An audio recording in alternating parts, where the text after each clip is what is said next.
show you right now.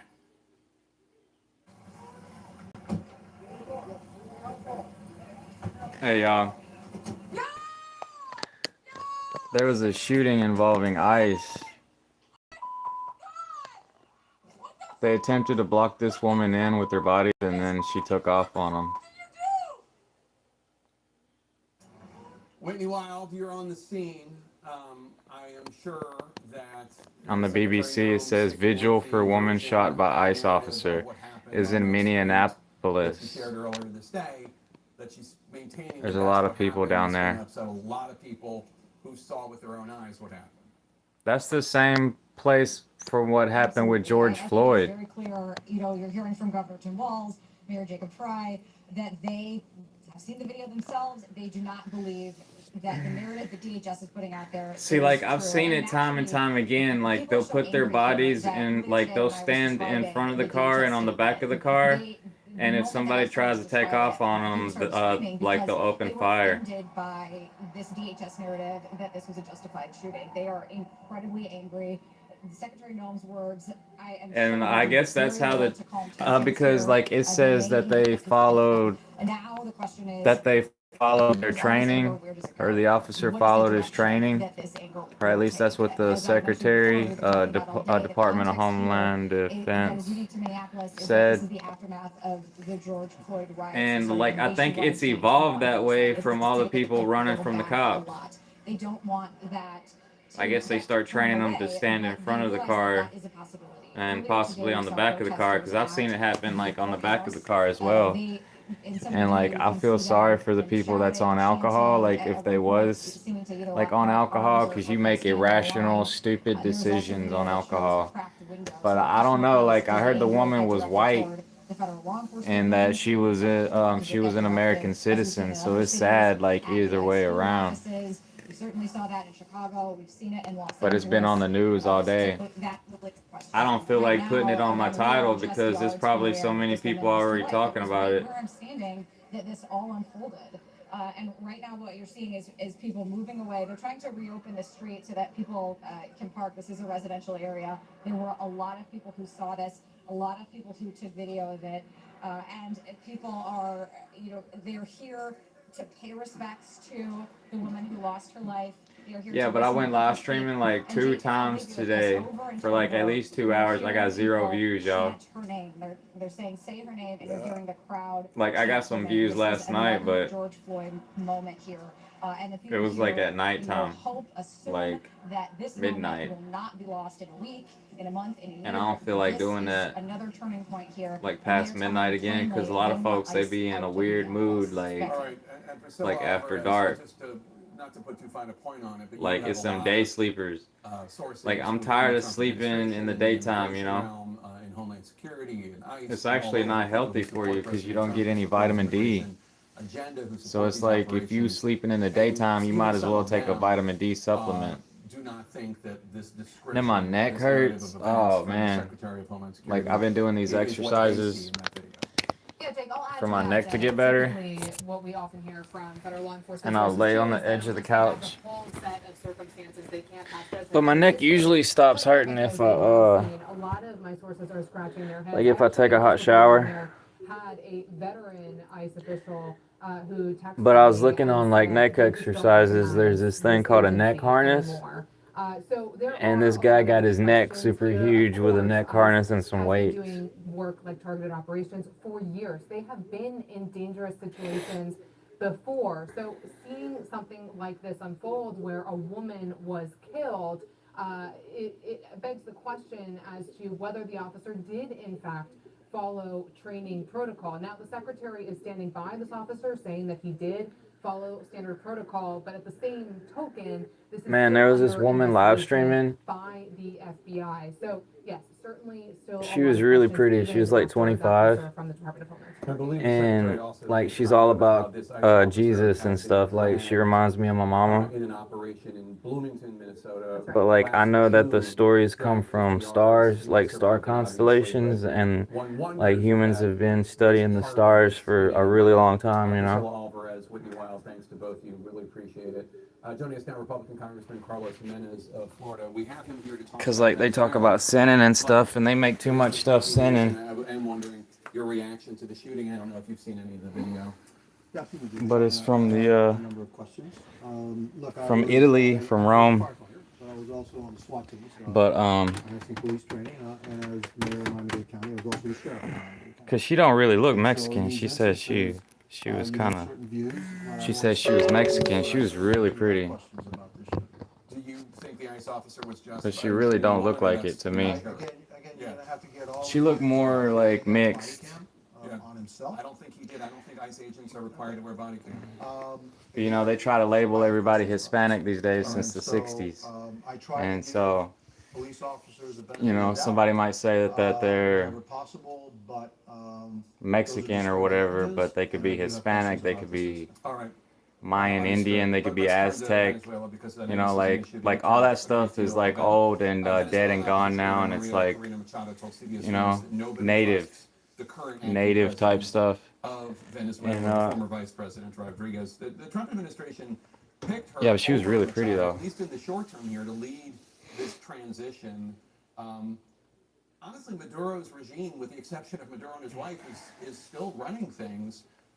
Was that the right choice? yeah, I think so. I'll tell you what. I mean, I'm a supporter of Maria Yeah. Machado. You know, I went to Oslo to Oh, man. when she received the Nobel Peace Prize. Yo, the trolls on YouTube are so To bring stupid, y'all. Maria Machado now would put her in danger. They really are, because like anybody can, like it's so easy to find anybody's like IP address and all that these days. Like it's just retarded, y'all. Like, so you know, don't let it get to you if you receive trolls or whatever like that, like negative comments type stuff.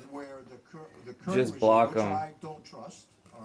But yeah, it's just we have like those are ways to, definitely people that don't influence her, and like they don't play video games. understands it, and that we need to get to a point where They don't have logic, and they're just the opposition could also come back. that's how they get their kicks and thrills. So it's kind of and then the opposition can actually start the campaigns. et sounds cetera, like to people have a that motion only use to get YouTube or to a something. duly elected representative of the people of Venezuela. Whether that'll be what happens. Because me, like, I used to have fun on the game, but it seemed like people don't even chat anymore. Like, it used to be fun just trolling in a voice chat, like a voice chat lobby. They call them party chats on PlayStation, but it's really just a voice chat lobby because they took the video chat off after PS3. Well, yes, but look, what should be and what can be are two separate things. Yeah, but I see people like I think there was this guy live streaming, and he was complaining that actually for security purposes, YouTube didn't put his video out there, like it's not on the algorithm. But like I was already subscribed to him, so I was, you know, chatting with him a little bit. For you, but I'm gonna have to let you go. Please come back. And it's like, questions in this Machado when you're live and you're not in the algorithm or something, it's like only your Thank you so much, subscribers see Congressman you Carlos, first. Jimenez of Florida, Republican. Thank you so much. And like the way that they have the live stream thing going, like it's, vigil for the 37-year-old woman I shot mean, by an ICE agent. it's The just so Department of random, y'all. Homeland Security, says she tried to run over an ICE officer. But sometimes I with just an see SUV. like who I'm subscribed to first. And joining us now is And I have to the keep Governor of going. Maryland, Democrat, Wes Because I'll be Moore. subscribing to a lot of Governor, folks. thank you so much for joining us. What is your reaction? I mean, to what we've seen today. the more y'all in subscribe to people, the Minneapolis. better, because people just, like, what are they even grinding on YouTube for? And If you I'm ain't gonna heartbroken subscribe. for this woman, I'm heartbroken for her family.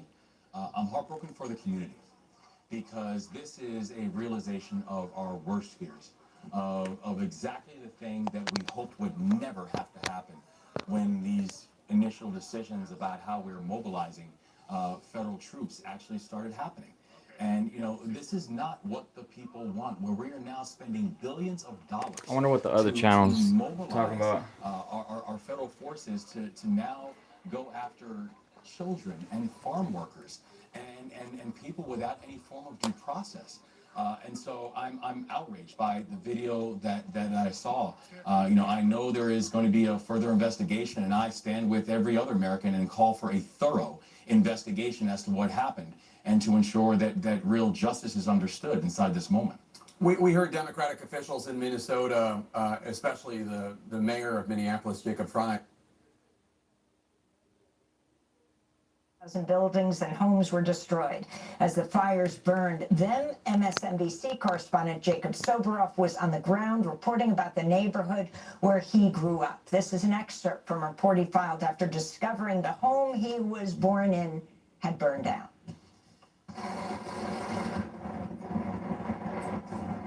This is the first time that I've seen the house that I grew up in, and I don't really know what to say. Mom, look at this. Is that from here?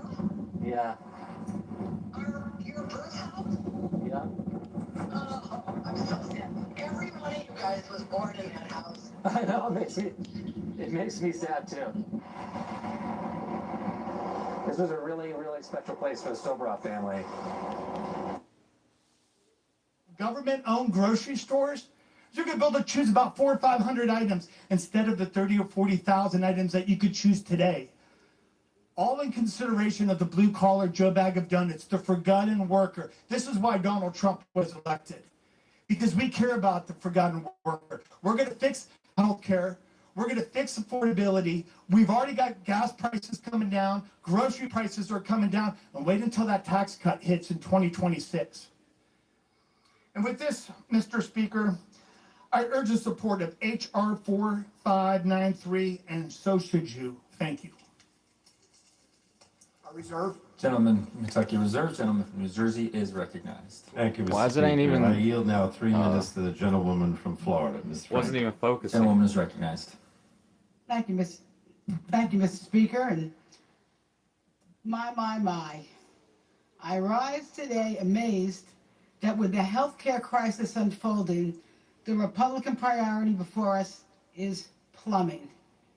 At a time when families are already being squeezed by rising costs of living, from groceries to rent to utilities, President Trump is focused on renaming the Kennedy Center, building a ballroom, running a foreign country, and the water pressure in his showers.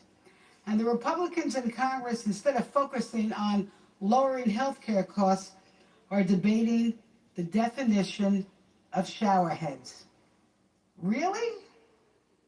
Millions of Americans are losing their health care coverage after Republicans allowed the affordable. To my colleagues Seth Moulton and Pat Ryan for gathering us here today, and to all of the Democratic veterans that have put on this uniform, this country's cloth. Today I stand before you, a 25-year Army veteran and a member of the U.S. Armed Services, House Armed Services Committee, representing tens of thousands of active duty service members and veterans in the 7th Congressional District of Virginia. And here's what I know to be true. The American people don't want this war in Venezuela. And let there be no mistake, the actions that took place on the 3rd day of this year were an act of war. It was regime change, it was dozens of aircraft bombing, and that American blood and treasure has already been expended. The real question going forward is how much.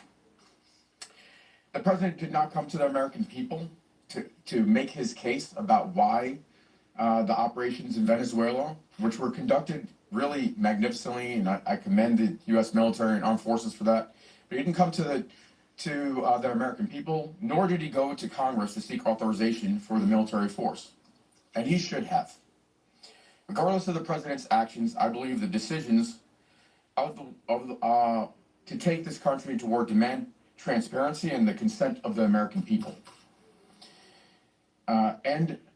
Through the voices of the elected representatives. I don't understand why South America is called South America if it ain't nothing like America. My twin brother was wounded in Iraq. We know firsthand that wars are easy to start and extraordinarily hard to finish. Like Bush, Donald Trump lied to the American people. Trump said this was about drugs, but obviously we know this is about oil. And apparently the cost of I heard it protection was the most is white around people in 30 to 50 Uruguay. million barrels of oil. Because the regime. So if I ever still go to remains South in place. America, like I'm He said going he'd be to the like president of peace, and now Uruguay, he's dropping bombs Argentina all type over the stuff. place, in Venezuela and many other places. He said he wasn't pursuing regime change, but he got rid of Maduro, and now apparently Marco Rubio. But I'd say is stay running away Venezuela, from Colombia, like all the based on top part. hearing that- or Colombia, the briefing we just received, sounds pretty darn questionable. Venezuela. Lies like these get us into wars like Iraq. I don't and put know, our y'all. soldiers at risk. Once lives are put in harm's way, there's no simple exit and no easy way of undoing the consequences. Of the 7 wounded, Seems like most one- of South at America least is a one different may world. have permanent injuries, and he'll have to live that. He and his family will have to live that for the rest of their lives. The American people don't want war in Venezuela, and these wars started because people like Donald Trump and his cabinet lied to us. We need to avoid Iraq 2.0. Believe your eyes and not the lies. And with that, I have the distinct privilege of introducing Representative Goodlander. I want to thank Congressman Moulton and Congressman Ryan for bringing us together. This is some of my favorite people in Congress, and I feel at home with this group because I think 3 things really bring us here today. First and foremost, we had the honor of seeing firsthand in uniform how extraordinary our United States military is and how precious our service members are.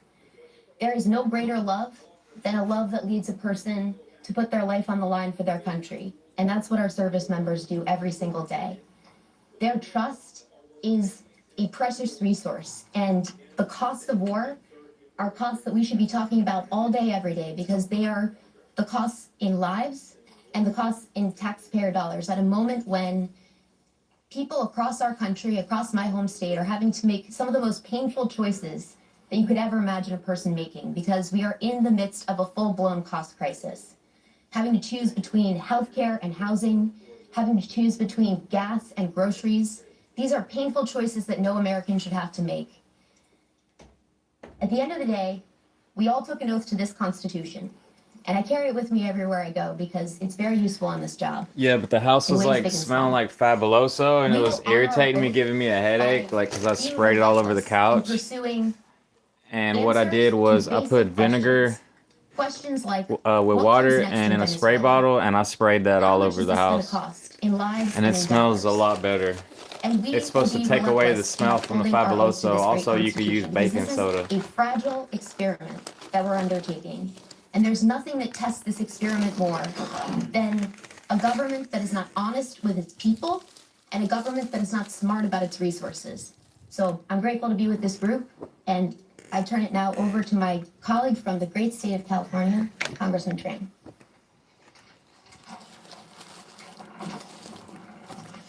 Thank you so much, everyone, for being here. Thank Rep. Moulton and Ryan for convening this. Good afternoon. I'm Representative Derek Tran. I am an Army veteran, proudly serving the people of California's 45th District. I enlisted in the Army Reserve when I was 18 years old because I believed that it was my duty to give back to the country that gave me and my family everything. In 2003, when I was a senior in college, just months away from graduation, I was activated for Operation Noble Eagle and Enduring Freedom. I answered the call to action without hesitation. It was a great honor to don the uniform in defense of the country that I love so much. But it was a huge risk for me, for my brothers and sisters in uniform, and for our families. As veterans, we know firsthand the gravity of taking military action, sending Americans, men and women, into harm's way, require an unimpeachable judgment and a steadfast commitment to the rule of law. By ignoring the Constitution and failing to inform Congress about the military actions in Venezuela, President Trump ignored that sacred duty to our troops. And what was this all for? Oil? American lives for oil. We've seen this before. Thousands of American soldiers were killed. Thousands more had their lives indelibly scarred, and trillions in taxpayer dollars was wasted when the U.S. invaded Iraq in 2003. Over 20 years later, we stand on the brink of yet another costly forever war that threatens the lives of our heroes in uniform. The American people deserves better than this. Families are looking to their leaders for relief with skyrocketing costs, and instead the president is draining their hard-earned tax dollars on a senseless war. I love this country, and I will always fight to defend it. We need to hold this administration accountable for its flagrant disregard for our Constitution, our service members, and the needs of the American people needs to be first and foremost. Enough is enough. The last thing our country needs is another forever war. Thank you. I'd like to turn it over to Rep. Cisneros.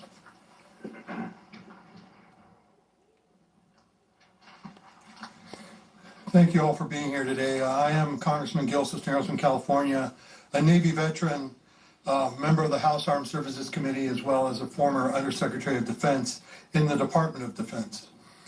I stand here today with my colleagues today to condemn the Trump administration's reckless and unconstitutional military action in Venezuela. The Constitution's clear. Only Congress, not the President, has the power to authorize war or military action. This pursuit of military intervention and regime change without any concrete plan or any way to how to address the instability has now created. They ain't been listening to the Constitution for a long time. I know because I served in our military, I worked at the Pentagon. This is not how America prioritizes its national security. Our service members are not pawns to be used by the president. Trump can get the media so that Trump can get the media off his back. We all know what this military action was about. It's about oil, and it always has been.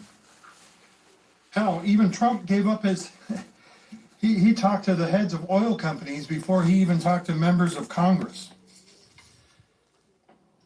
If it was, he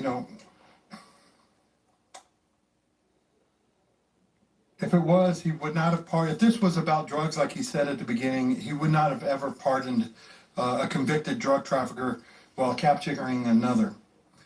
The American people deserve transparency, and Trump can boast he can boast that he's more transparent than any administration in history, but that's a flat-out lie.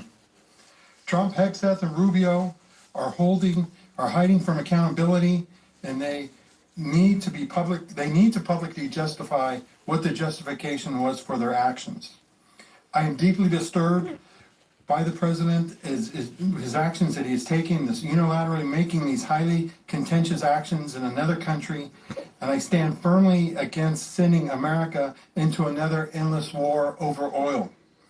We cannot allow the Trump administration to unconstitutionally and recklessly keep playing with our national security. And with that, I'd like to turn it over to my colleague and friend, Representative Jimmy Panetta. Thank you, Gil. Thank you, Representative Moulton, and thank you to my fellow veteran colleagues here. Jimmy Panetta, 19th Congressional District, Afghanistan war veteran. What we've seen with this intervention is that it brought great uncertainty, instability, and insecurity, all because Congress doesn't have enough tenacity to stand up to this president. As much as all of us up here appreciate the swift, amazing, and super job done by our special forces and intelligence community to remove a despot on January 3rd, we are gravely concerned about the uncertainty that lies ahead in the day after. This Vice President Rodriguez, we don't know what she's about.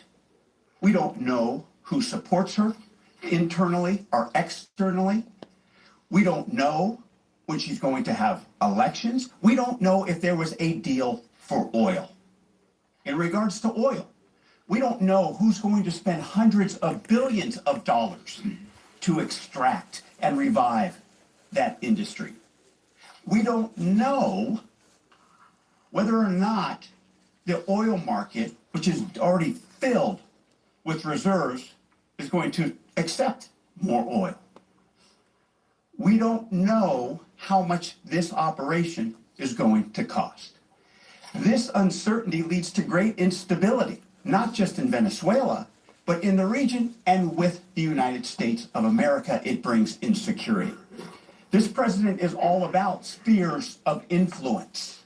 But what we've seen when we leave it up to China and Russia to have their own sphere, they dominate it. And that's when they threaten the United States of America. This is not about spheres of influence. We need to make it as a Congress about a sphere of governance. We, as a United States Congress, need to step up to our constitutional authorities. We need to ensure that this president abides by the Constitution. But this is what happens when you come to Congress, when you lie to Congress, and when you go around Congress. That's why Congress needs to show tenacity, a tenacity that it hasn't shown in the 119th, now more than ever. Not just to prevent these types of wars, but to make sure that we live up to our constitutional duties. It's my honor to represent a good friend of mine, fellow veteran, Jason Crow. Thank you, Jimmy, and thank you to my fellow veterans. It's always an honor to stand with them in defense of our Constitution and our nation. I must say, as a 3-time combat veteran, I get pretty damn hot when a 5-time draft dodger bangs the war drums and talks about how easy it is to send boots on the ground in a foreign country. It's a pattern of abusing our military, disrespecting our military that continues to this day. You know, I learned years ago that when elites bang the war drums and talk tough in Washington, D.C., they're not talking about them or their kids going to do the thing. They're talking about kids like me, working class folks from around this country where I grew up that have to pick up a gun, jump into a helicopter or a tank and a ship and go do the hard work. And that's why I bristle when elites once more in this town are so cavalier about the use of American lives and the use of American military power. Let's also be clear that our job as members of Congress is not to be cheerleaders. You've seen all sorts of our Republican colleagues talking about how amazing this operation was. I agree with them. There's no doubt that we have the ability to go almost anywhere in the world at the time and place of our choosing and kill or capture our adversaries or our enemies. That is true. But that's not our job as members of Congress. Our job is to make sure that's being done the right way and for the right reasons, and we're being stewards of the taxpayer dollar. Here are some things we know to be true. There's a lot we don't know, but here are some things we do know to be true. This is not about drugs, and this will not stop the scourge of fentanyl and meth that is killing our children and devastating our communities, because none of those drugs actually come from Venezuela. The drugs that are actually killing our kids are coming from other places. Here's another thing we know to be true.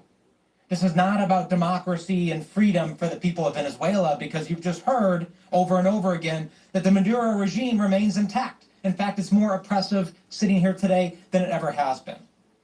What this is Donald Trump acting like an organized crime boss and using our military to shake down foreign leaders.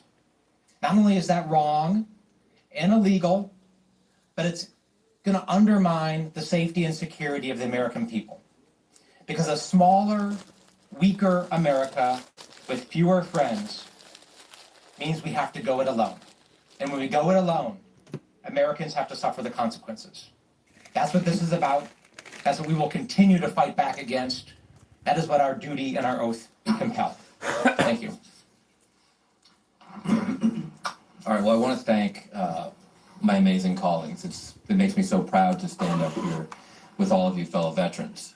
You heard powerful words backed by deep credibility from the members of Congress standing with me. But fundamentally, you heard from Americans who are willing to do our jobs here in Congress, just as we did our jobs serving the country in the armed services. We'd now be happy to take your questions. And because we are a military group, I will not hesitate to designate folks to answer them. I'm not going to answer all the questions myself, but if anyone would like to jump in, just speak up. Did you, in the briefing, did you receive any indication that their justifications, like law enforcement or national interest, could be laying a predicate for actions in other countries like Cuba or Colombia or even potentially Greenland? Look, obviously, we're not going into much about the briefing. I don't think we should, based on the fact of the TS nature of that briefing.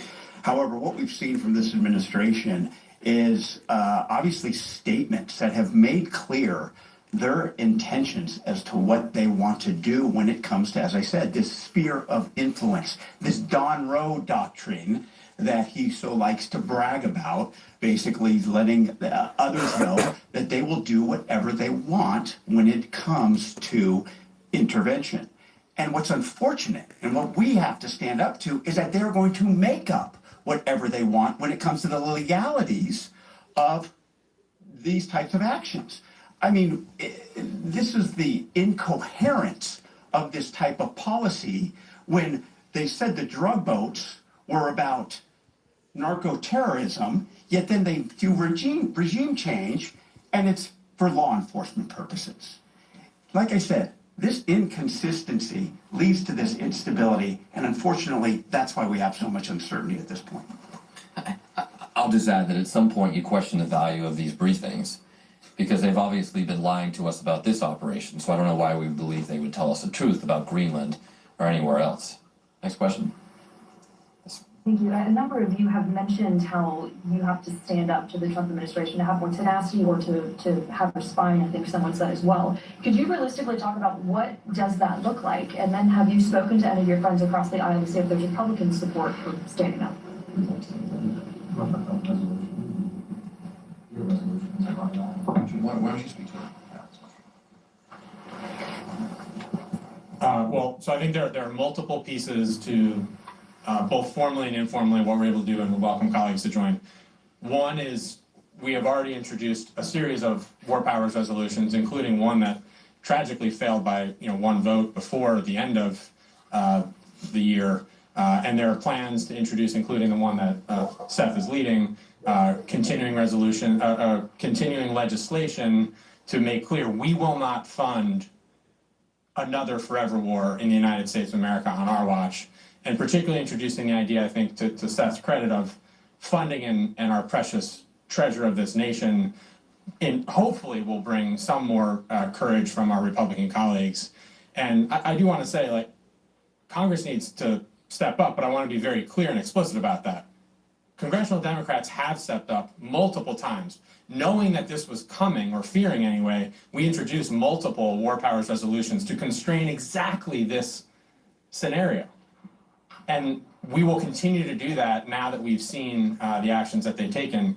We just need, a few Republicans actually did vote in favor of at least one of those before the end of the year. And my hope is that now that we've seen the dishonesty and the lies, that we'll see more of them.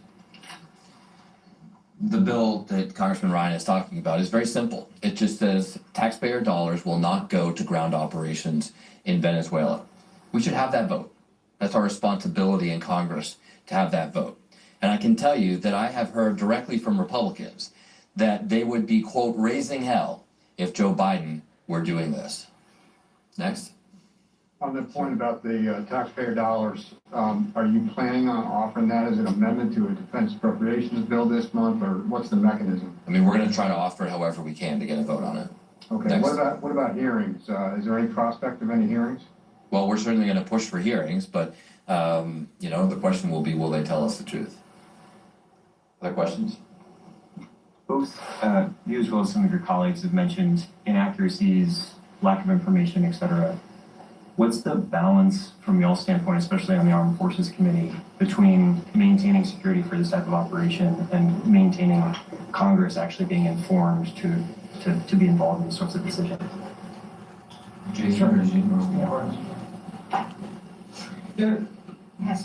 Yeah, John, thanks for the question. There's no balance that needs to be struck with that, right? You don't have to choose between operational security and oversight, because we actually have classified hearings, closed hearings. I'm a member of the Armed Services Committee and the Intelligence Committee, like Ms. Houlihan is as well. We do plenty of closed hearings that are protected. And we all know, by the way, I mean, we served in uniform. We know how to protect that information. We never divulge sources and methods. We never divulge anything that would put our service members at risk, that would be antithetical to who we are as individuals and our oath. But we will push for oversight, right? We have 4 primary mechanisms of power right now, right? One is oversight, and we'll do public oversight to bring to light the abuses, the egregiousness, the lawlessness of this administration and how their actions aren't making housing cheaper, aren't making groceries cheaper, aren't fixing the healthcare crisis that tens of millions of Americans are facing right now. In fact, it's doing the opposite of what Donald Trump campaigned on when he was elected, and that was to end endless wars and to restrain American adventurism. Number two, the war powers. We're going to force them to vote on this stuff. If they're going to turn their back on their oath and their responsibility, then we're going to force them to vote on it. Third is appropriations. We'll use every mechanism we can as the power of the purse to restrain irresponsible funding, the billions of dollars that are being spent and wasted on things that don't make Americans' lives better. And then the fourth is we're just going to beat them at the ballot box and replace them with people who give a damn about their oath and the American people. Thanks. Next question. Congressman Panetta, you mentioned that you have some questions about the interim president of Venezuela. I'm just curious, do you think the United States can trust interim President Rodriguez? And do you have any thoughts about who the eventual leader of Venezuela should be? There's this Machado versus Rodriguez dynamic being set up. Absolutely. And I think these are legitimate questions to ask, especially with the dynamic of quote unquote President Rodriguez, with her being Maduro's number two, with her right out of the chute saying Maduro is still president, with her right now cracking down on protesters and dissidents and cracking down on cellular coverage there in Venezuela. And as you heard, and I believe, it's more repressive now than it was under Maduro based on her desire to gain control. So you bet we have serious questions about her. And no, I do not know, and nor do I think that we can trust her, considering that she is a leftist, considering that she is someone who basically is going to fill those shoes of Maduro apparently quite well.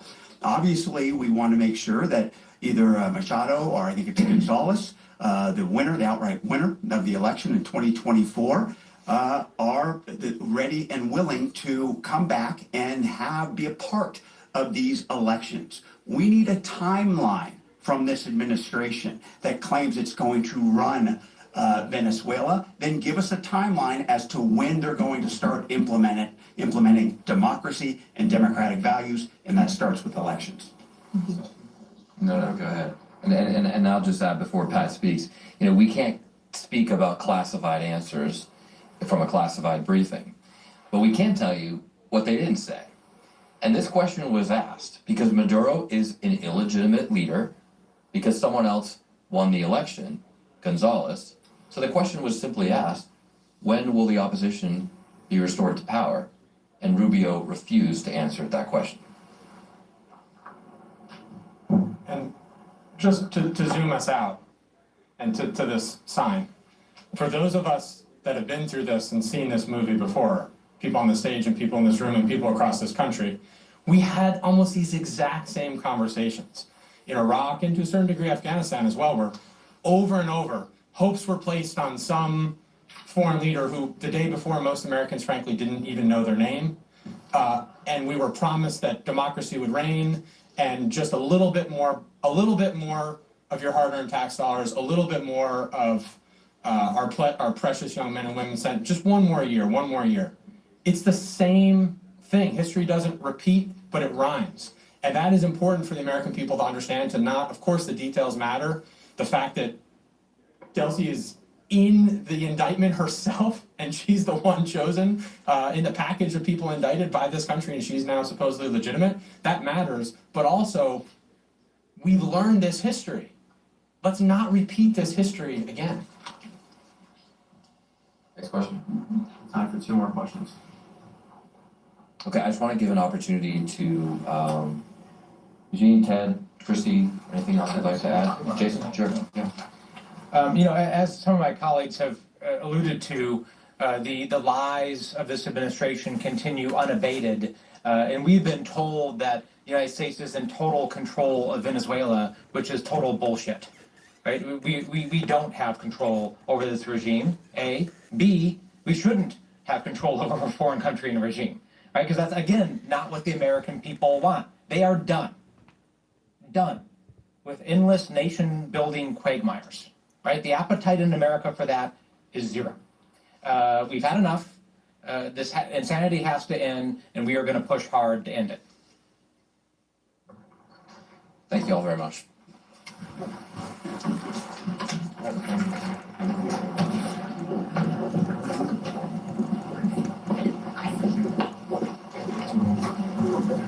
In a divided media world, one place brings Americans together.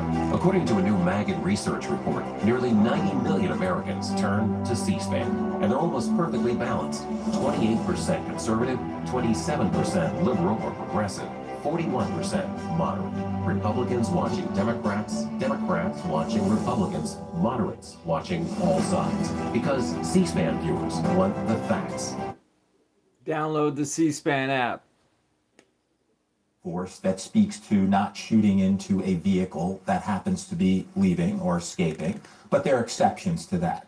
Number two, there's a Supreme Court case, Tennessee versus Gardner, 40 years ago, which says you're not to shoot when a suspect is fleeing, but there are exceptions to that. And then when you look at the law itself, it's going to turn on three very critical things. Number one, was the officer in immediate fear of death or serious bodily injury?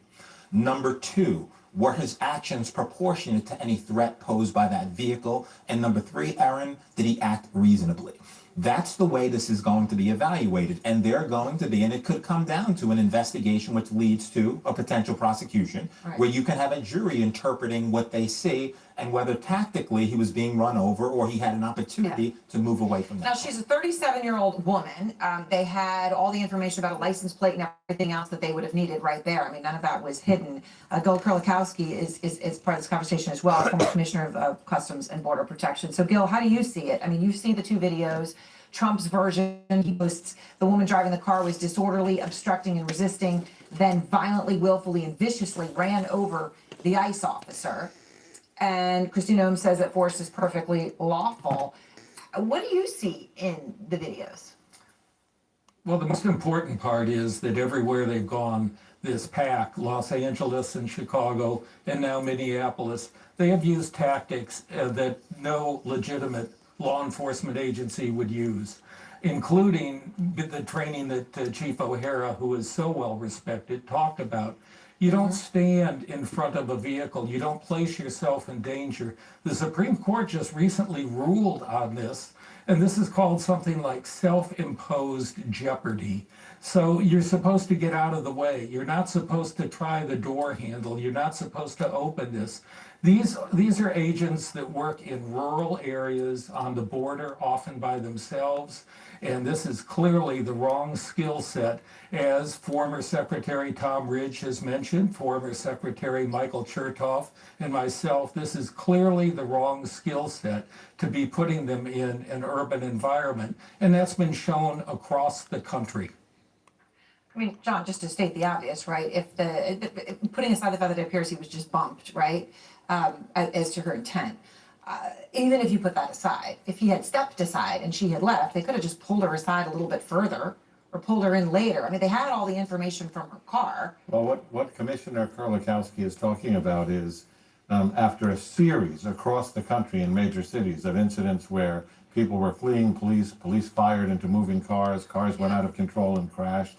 They looked at those policies and they came up with the Police Executive Research Forum report.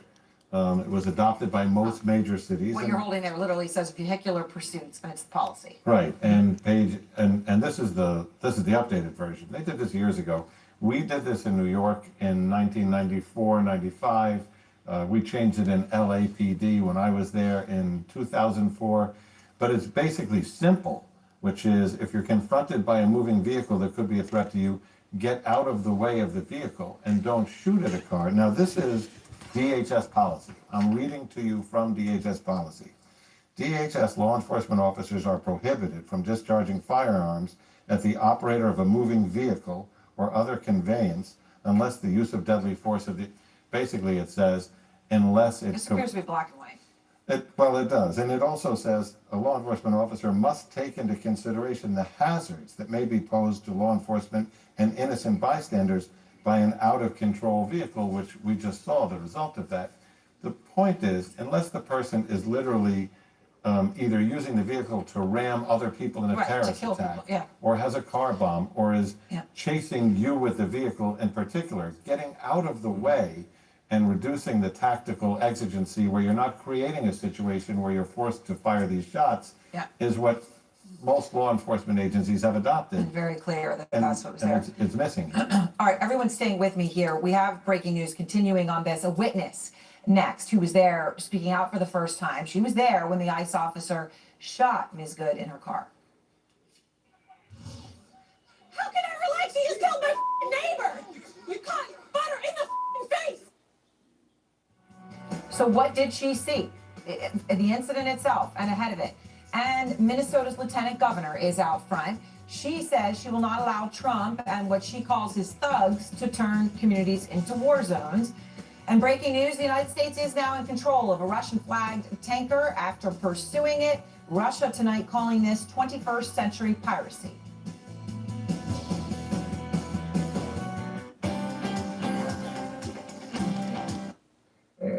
When the moment comes, have a complete good governance of the country. You talked about those fractures there in the current movement, the socialism movement within the country. Are those fractures large enough, do you think, that, without any additional pressure from the United States, this is a regime that would be willing to give up its power? Our northern states, 70s and 80s, as you hit down to like a Georgia and a Florida. On Saturday, look at the numbers here. Savannah will be 80 degrees, D.C. 56. Enjoy it while it's here. Changes come later in the month. Aggression, which might appear that here's a woman, there's no indication she's a protester, there's nothing that at least you can see on the video, and therefore nothing that the officers on the ground can see that identify her as someone who's set out to try to do harm to an ICE officer.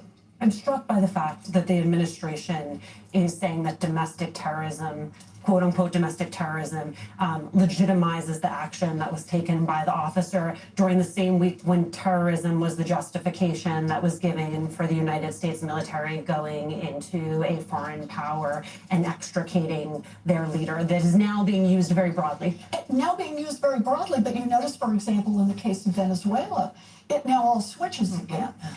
It was supposed to just be a law enforcement action, except now we are talking about staying there for years.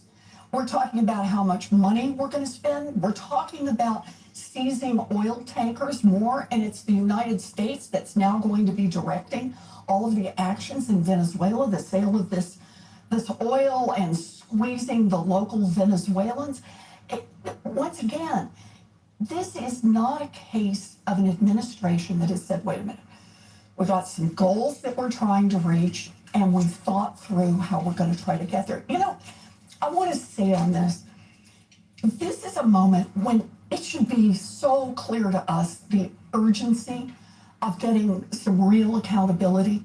And right now, with the Republicans in Congress just bowing down, that is the only action they can take, is to bow down to Donald Trump and whatever Donald Trump wants.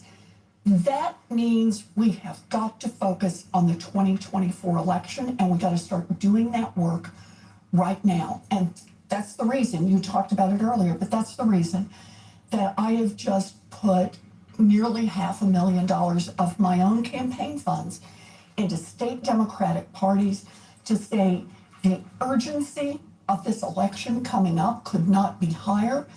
And I got a plan for how we win on that, and I'm putting my money where my mouth is. Invest in those state parties in January. For the 2026 election. You bet. So let's pull on that thread a little bit more, because I think with the events of today, the events of the beginning of the year with the taking out of the leadership in Venezuela, and how we ended last year of, the progression from the beginning of the deconstruction of the federal government to where we are now.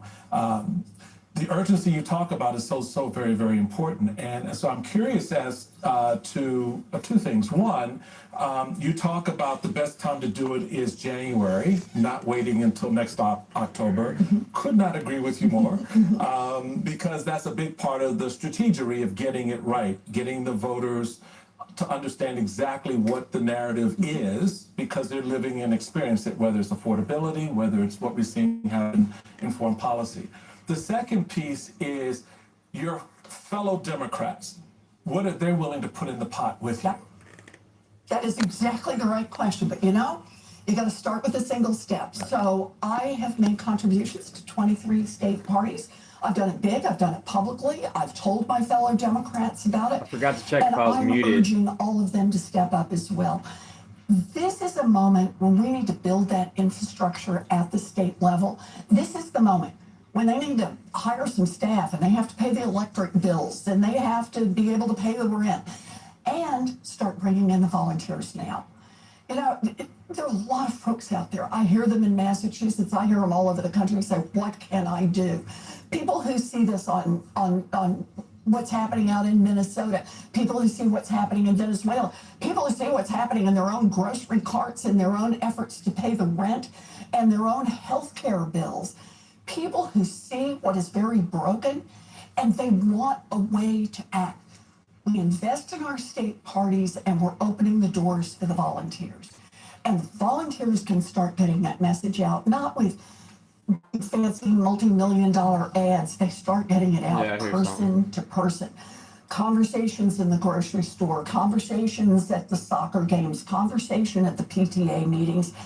And that's how it is that we start bringing some accountability to Donald Trump. And understand this, the importance of doing it right now is the effectiveness, but also to issue a meaningful warning to every one of those Republicans in Congress and to Donald Trump.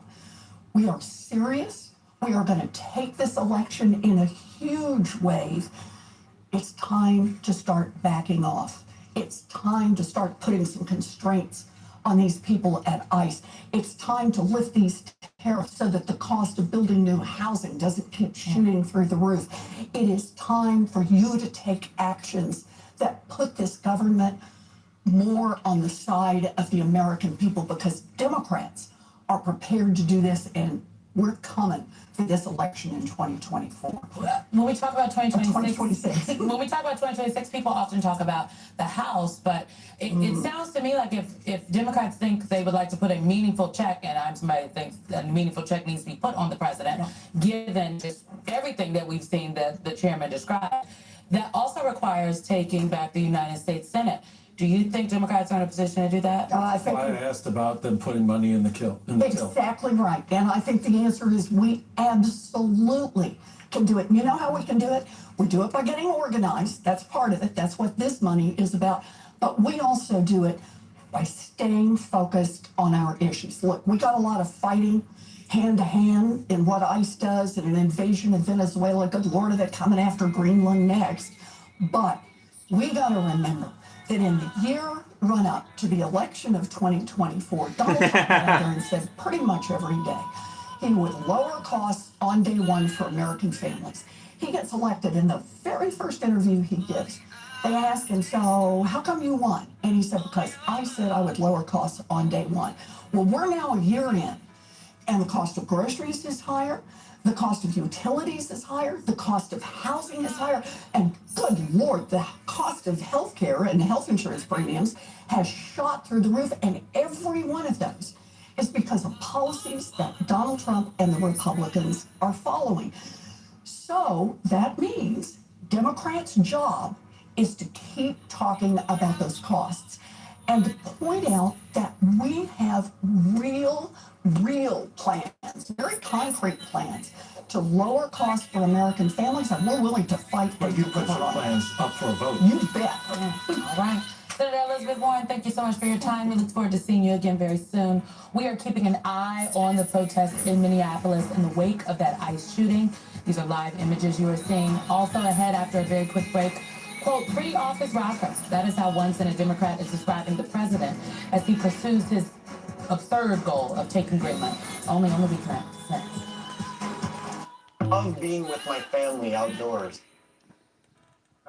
That it's just my life is forever changed from having witnessed this, and I just can't let this narrative that it was self-defense go any further, because it's absolutely not what it was. And yeah, my neighborhood, my neighbors, we're all going to be pretty traumatized from this for a long time. When in that video that you shared with us that I just played, the 34 seconds, you're obviously incredibly distraught, and there's a doctor next to you or near you. We can hear him saying, I'm a physician, I can help, and they say, no, we have our own medics. But the doctor is there offering to administer CPR, standing right there. I don't want you to relive what you were looking at when the horror of her death. But how did agents respond to him? Was there a speed and a desperation in trying to get any sort of assistance to her? Because it didn't sound like that from what you gave us. Yeah, they wouldn't let him near, and they said they had their own medics that were on their way, which it was, I mean, I don't know, it was at least 15 minutes before the ambulance arrived, and then the ambulance couldn't even get through because the ICE agents had all abandoned their vehicles in the road, so the ambulance couldn't get through. So they parked at the end of the block, and about 5 paramedics came in and examined her for, I didn't see this, but they were with her for a few minutes, and then they carried her limp body away by her limbs, not even on a stretcher. Just carried her down to the end of the block where they could get a stretcher because they couldn't get through with their ambulance. Emily, I appreciate your talking about this. I know it has to be incredibly difficult, and I think everyone understands why you're choosing to do it, to make sure people understand exactly what it is that you saw and documented, and I appreciate your being willing to do it. Yeah, thanks. All right, Joey, you heard what Emily had to say, and she said, I don't want to be here, but I'm here because I want everyone to know what I saw, and she's very clear about what she saw.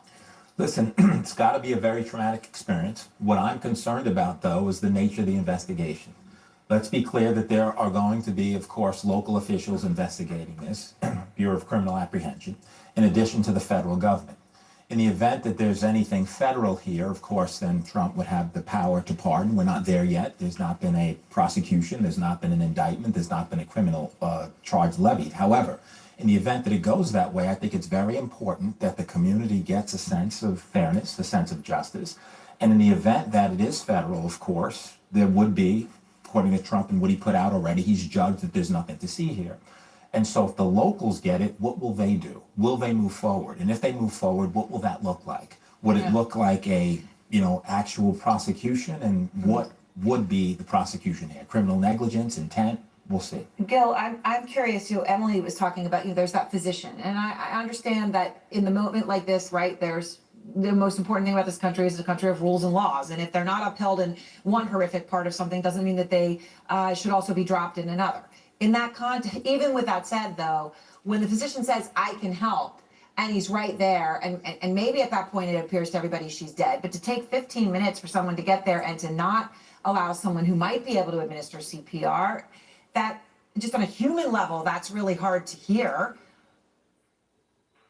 Well, if you do have paramedics that are trained, and I believe ICE and CBP, Customs and Border Protection, has people that are trained, and they're right there, that can be a help. I think you're always going to be, as a law enforcement officer, maybe a little suspicious of the person that said, wait, I'm a doctor, I'm a physician, I can help, etc. I mean, I think they could have been handled much better, but if they did have the paramedics there immediately on scene, they're going to give her treatment. Right, of course, they had said it was 15 minutes, but the trauma there that you heard, the trauma. Yeah, I mean, that's what struck me. There's two things that struck me. First of all, just how horrific to witness this on your street, right? And then the second thing is her characterization of the behavior of the ICE agents, the lack of training, the disorganization, the way that they were talking to her, giving her contradicting, advice. So I think there's a lot to unpack here. Yeah. All right. Thank you all very much. And our breaking news continues as people are gathering at the scene of the shooting. President Trump now says professional agitators are involved. The Lieutenant Governor of Minnesota is next. And breaking a tense situation tonight on the seas, American forces have seized a Russian-flagged oil tanker. We've got new details on this story this hour.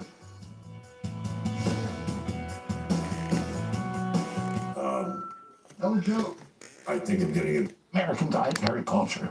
Madam Secretary, how does the USDA, though, plan to shift the billions in subsidies we give toward processed commodities, toward more whole proteins and foods? Because Right. we subsidize a lot of what's poisoning No. our kids, do we not? That's right. I mean, $400 million a day is what the United States Department of Agriculture spends on nutrition programs, which is food stamps, school lunches, et cetera. The market moving opportunity in that is pretty stunning. This announcement, our partnership is unprecedented. There's never been two cabinet secretaries on this issue that have been willing to work together like this. So as Bobby and his team work on the health side, listen, the big winners in today is America and American health, but also our farmers and our ranchers. So the opportunity under food stamps and others to incentivize and move toward this new dietary guideline with better food, more locally produced But we food. still subsidize sugar, don't we?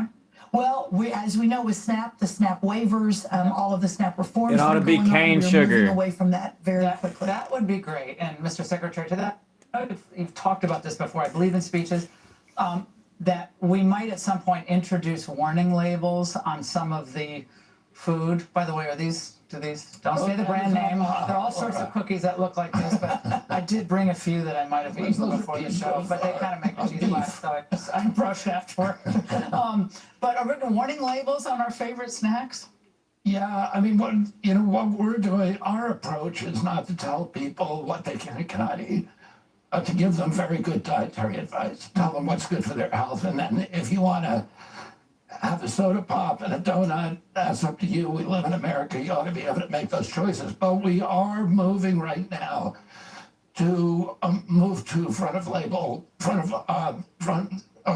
product labeling, where we're going to tell people exactly what's in their food and why, whether it's good for them or bad for them, and let them make healthy choices. When's the last time you had a donut? Last time I had a donut? Yeah. I can tell you that it was more than 10 years ago. Was it this century? I could tell you it was like Thursday. Hello, Malachi. It is an inspiration. How many is the question? Brooke, Madam Secretary, sorry, I should say friend, I screw it up all the time. Seaweed, there are ways to have snacks that are actually really good. It has a lot of salt on it, but I still like it. Peanuts. Cane I have some sugar is peanuts here. better You than probably white can't see them industrialized 'cause they're on my sugar. sheet. See my peanuts? Can you see them? I can see So, yeah, there are lots of healthy snacks, and we should encourage kids to have them and not eat the other junk. So a big pushback, that's exactly right, Laura, is people will say, oh, well, here comes the Trump administration. Yeah, nanny state. Nanny state, and it's gulps. going to be too expensive, and what happened to affordability? Yeah.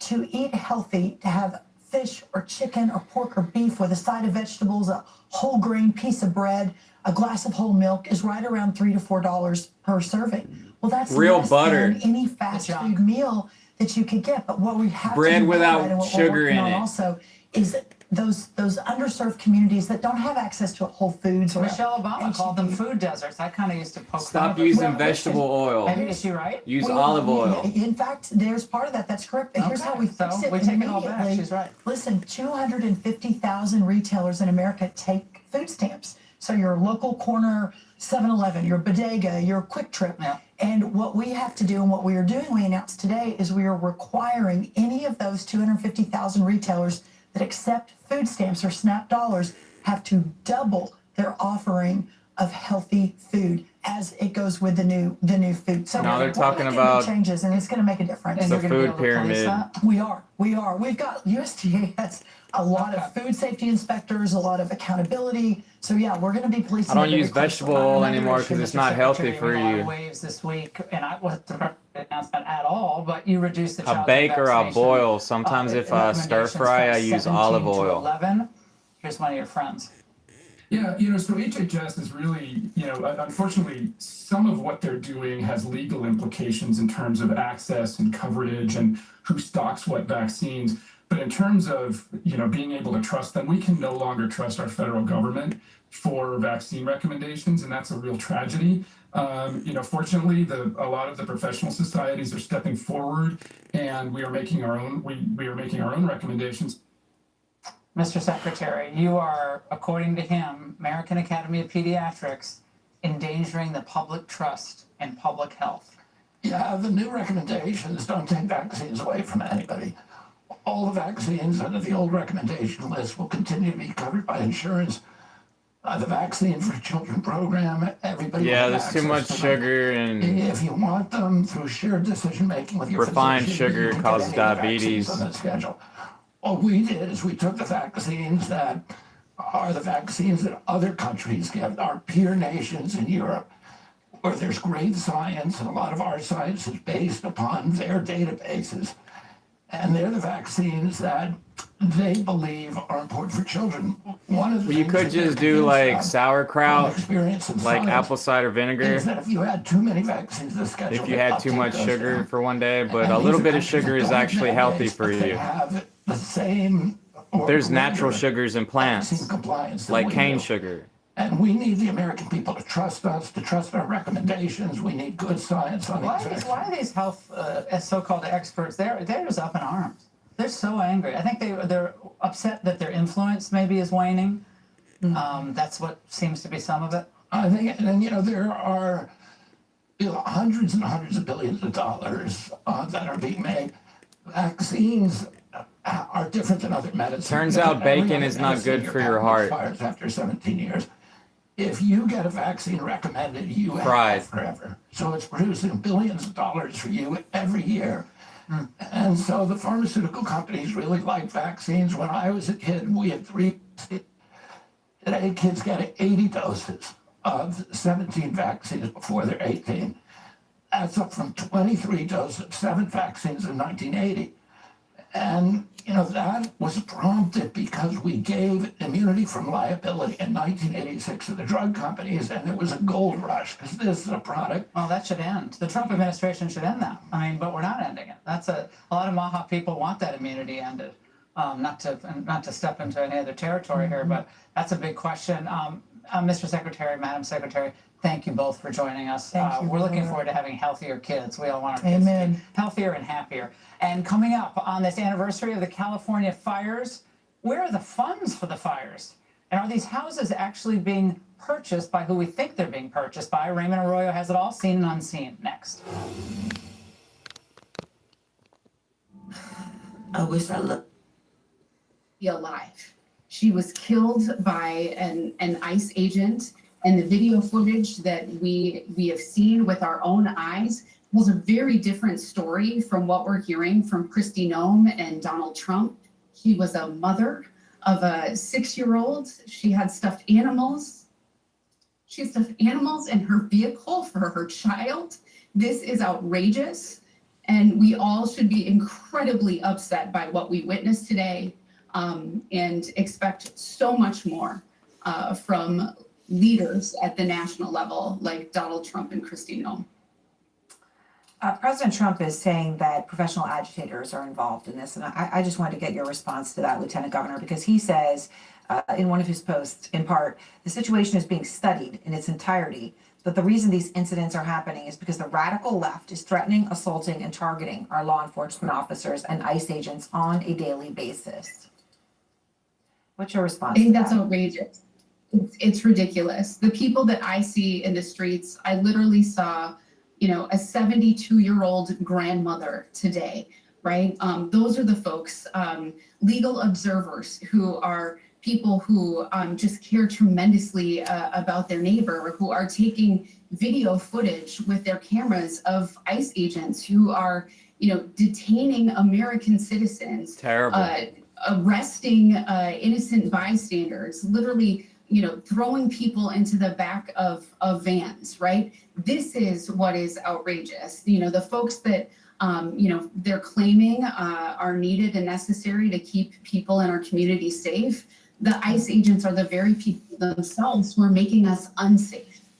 So the president said, this is being studied, but it's very clear from his post that they believe it was self-defense, and the feds have all but said whether that the FBI is looking into it, but it appears that they obviously will not be moving forward with charges. That seems pretty clear. Will Minnesota then try to leapfrog that and push with state charges of this ICE officer? I think that, that's certainly something that, will need to be taken very seriously. I think the people of Minnesota, the folks in Minneapolis, the loved ones of, Renee Nicole Good deserve justice. They deserve transparency. And I know that that's something that, I will be calling for justice and transparency. And so that, as they're talking about, domestic terrorism or somehow, trying to disrespect and insult the memory of Renee Nicole Good, we need to do everything we can to make sure that the truth is getting out there, and that, what people have seen with their own eyes, both in eyewitness accounts, but also on, the video footage that's been taken, tells a very, very different story than, frankly, I think the lies that are coming out of Donald Trump and Kristi Noem. Lieutenant Governor, thank you very much. We appreciate your time tonight, and so many breaking stories. It is difficult for anyone to keep track of all of this, but right now we do have an update on the story of U.S. forces in control of a Russian flag tanker, and we're going to share those new details just coming in with you next. We are also learning more about Renee Nicole Good, the woman who was killed today by the ICE agent in Minneapolis, and we'll share those details ahead.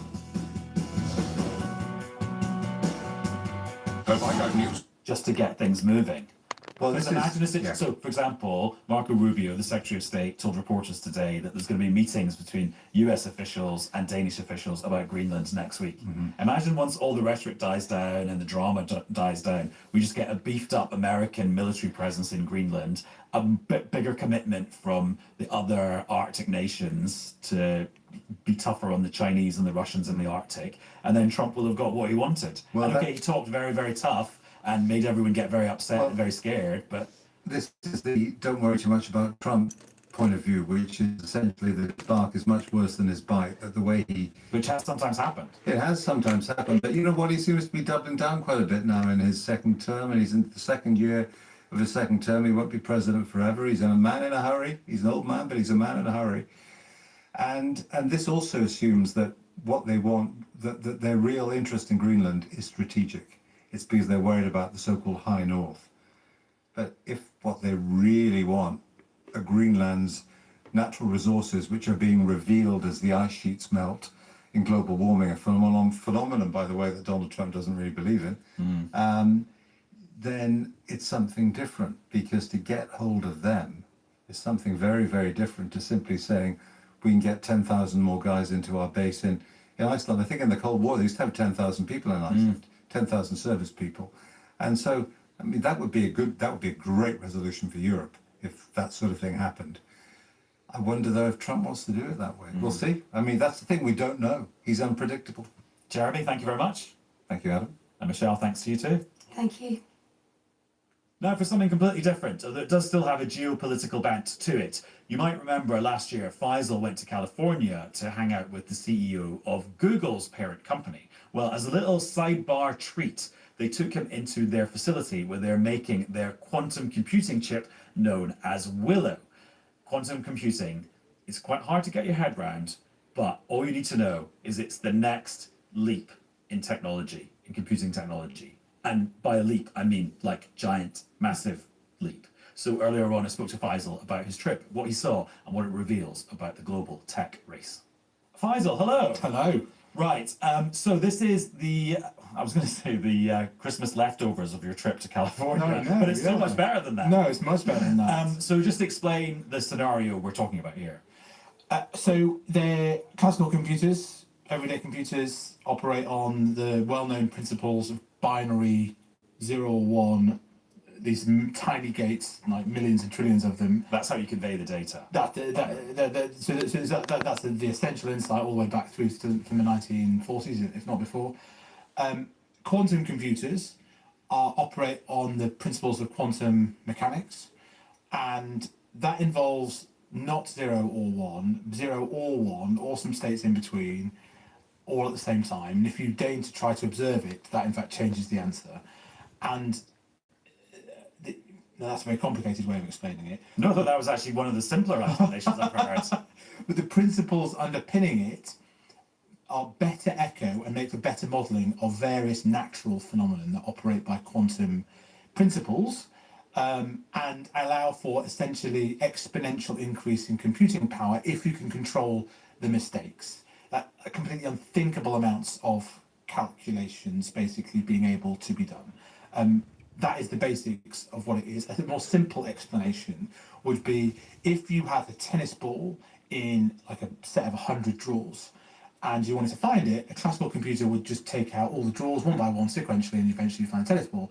A quantum computer just allows you to just open all the drawers at the same time, instantaneously. Like, I think it's because YouTube I copied found when I tried Twitch. to get my head around quantum, which I've tried a few Live times. in the streaming last few years culture and came never from really Twitch. succeeded. In fact, sometimes you sort of fleetingly have hold of it, which is quite a quantum So thing live itself. streams are not really I promoted find in the personal thing algorithm about as it is much. actually the thing you just said at the start there. That Yeah, with it quantum sucks. computing, it allows so many more states to exist than 0 and 1. Yes. And that's why it's a quantum leap from what we've got now. Exactly. And it, you know, there's various sort of implications for all of this stuff. It's been the next big thing for some time.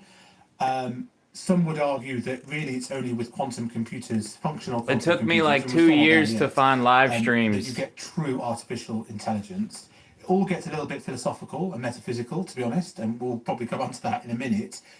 But in terms of the Christmas leftovers, yeah, no, I did get to visit what is at the time the most promising, most advanced, fastest, I think you could say, functioning version of this quantum computer. But yeah, thank you, It's in Malachi. I development in appreciate it. California, which is run by Google, Quantum AI, and is in turn run by a couple of professors. Yeah, live who I- streaming who came I from spoke Twitch. to, I never including used a sort of Twitch. a They need sort of a legend phone who number really to called verify Hartman the Berman, account. turned up to So meet I me would have at tried Snowden live streaming on straight Twitch, from Burning but I Man didn't have any Festival. text message In data. other words. He's pretty cool. He's cold. He like does art. It's kind of very Californian, the vibe. They wrap everything in kind of graffiti art. And that's all for this episode of News. Because I heard they started live streaming on YouTube in 2017. Which is available to download. Because now I didn't know on until BBC like Sounds. And we'll be 2022. back with another one very soon. Bye bye.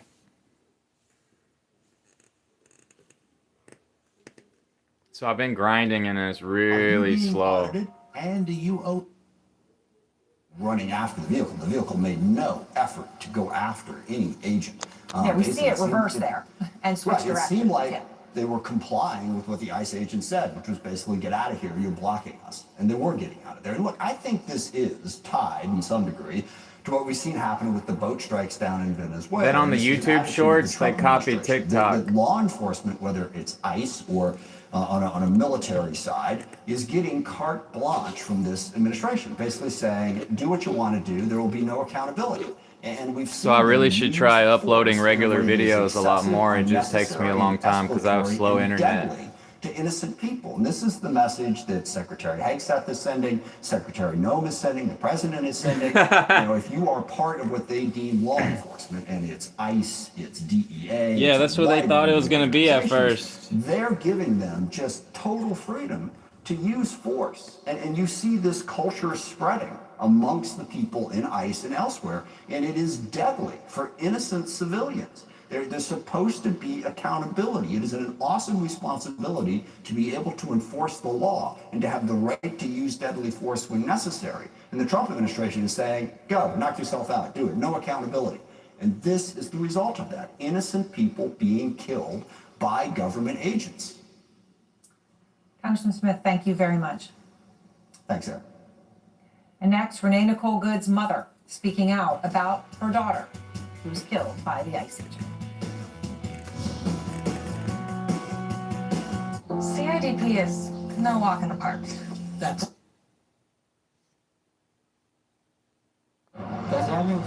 Actually, I used to see a lot of music videos, and now I don't see any music videos anymore.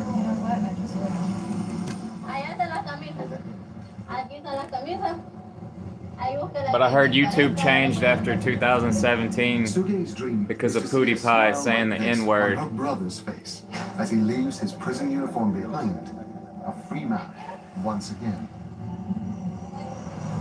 6'7" is about like an NBA player, a basketball player. He's like 6'7".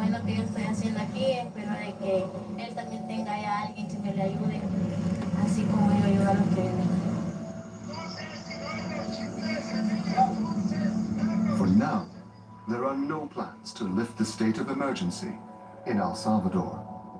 That's just what I heard on a talk show. Somebody asked somebody young in the like at this talk show. My name is Stephen Abrams from Team Enough, and you're watching Free Speech TV. Yeah, that's what I heard. PewDiePie got Want demonetized to take your support for Free Speech TV to the next level? because he got mad on the Become an stream and he said the FSTV N-word. founder, a Then leader his in sponsors independent dropped him. media. Make a donation of $1,000 or more towards a match pot that is used to inspire thousands of viewers to give, doubling, even tripling their impact during Popeye's rise. This is more than just a donation. It's about building a movement. Your leadership makes it I talked to possible a for Free friend Speech TV to online and he stay said he was fearlessly actually in the stream free from corporate influence, free to tell the stories that when it matter. happened. This is your chance to lead, to step up, to make a real difference. Become a frontline founder today. Call 303-542-4819 to pledge your support. Together, we are the resistance. Together, Oh, they're from Generation Alpha, not Generation Alpha. Oh.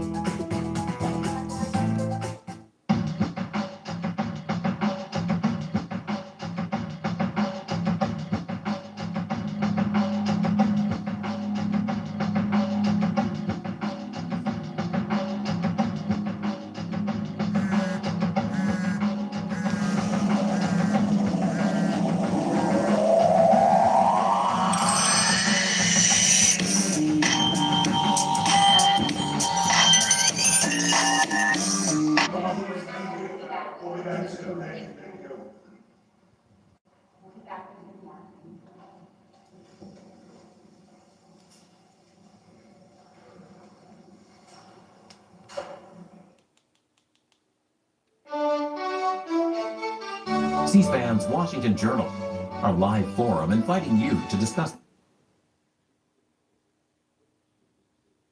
And in order to get past this, we're going to have to face into it as No, well. I don't know who Mark Plyer is. I felt like it was really important to talk about some of the tough stuff, as well as, it's not all bad. So we'll get to that. But a friend of ours who spoke here yesterday, Andrew Boyd, who wrote a wonderful book called I Want a Better Catastrophe, said he has a practice that he calls selective attention and selective denial. And he allots a kind of a budget of intake of the difficult stuff each day, and then has selective denial when he shuts it out. And so no judgment at all. If you don't want to hear some of this, feel free to walk out. I won't take it personally. I mean, I hope I won't take it personally, but I probably will, but I'll understand. Thank you very much. So anyway, All with about that those said, here we memes. go. As the U.S. approaches the 250th anniversary of the American Revolution next year, the Republic is in the throes of a hostile takeover by the same kinds of imperial monarchs and oligarchs the rebels sought to overthrow. At this hinge moment when the climate emergency demands immediate systemic overhaul, this retrograde counter-revolution is working to drill, baby, drill, make feudalism great again, and colonize Mars.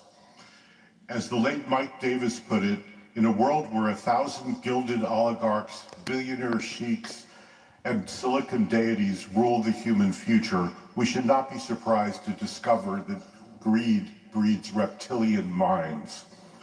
We have to believe that sufficient forces in the country will mobilize to stop this imperial coup in its tracks. The one certainty is that we're living through times of radical uncertainty. Flocks of black swan events are poised to derail their best laid plans.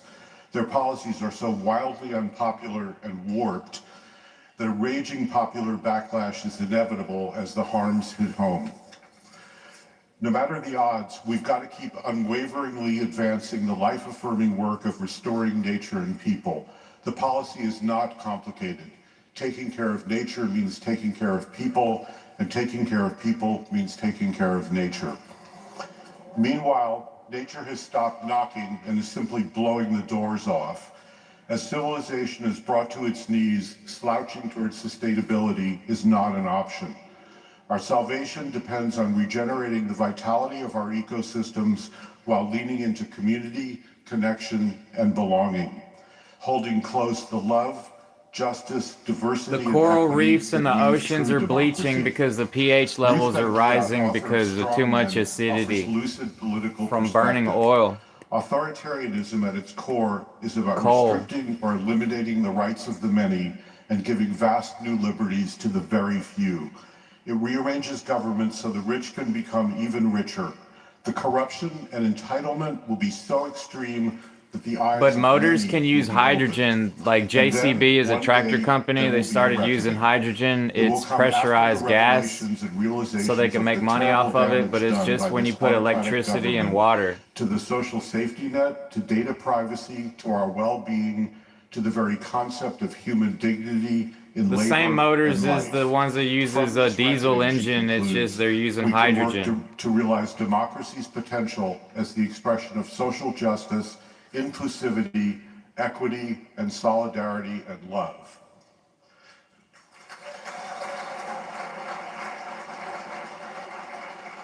It's important to understand what we're facing.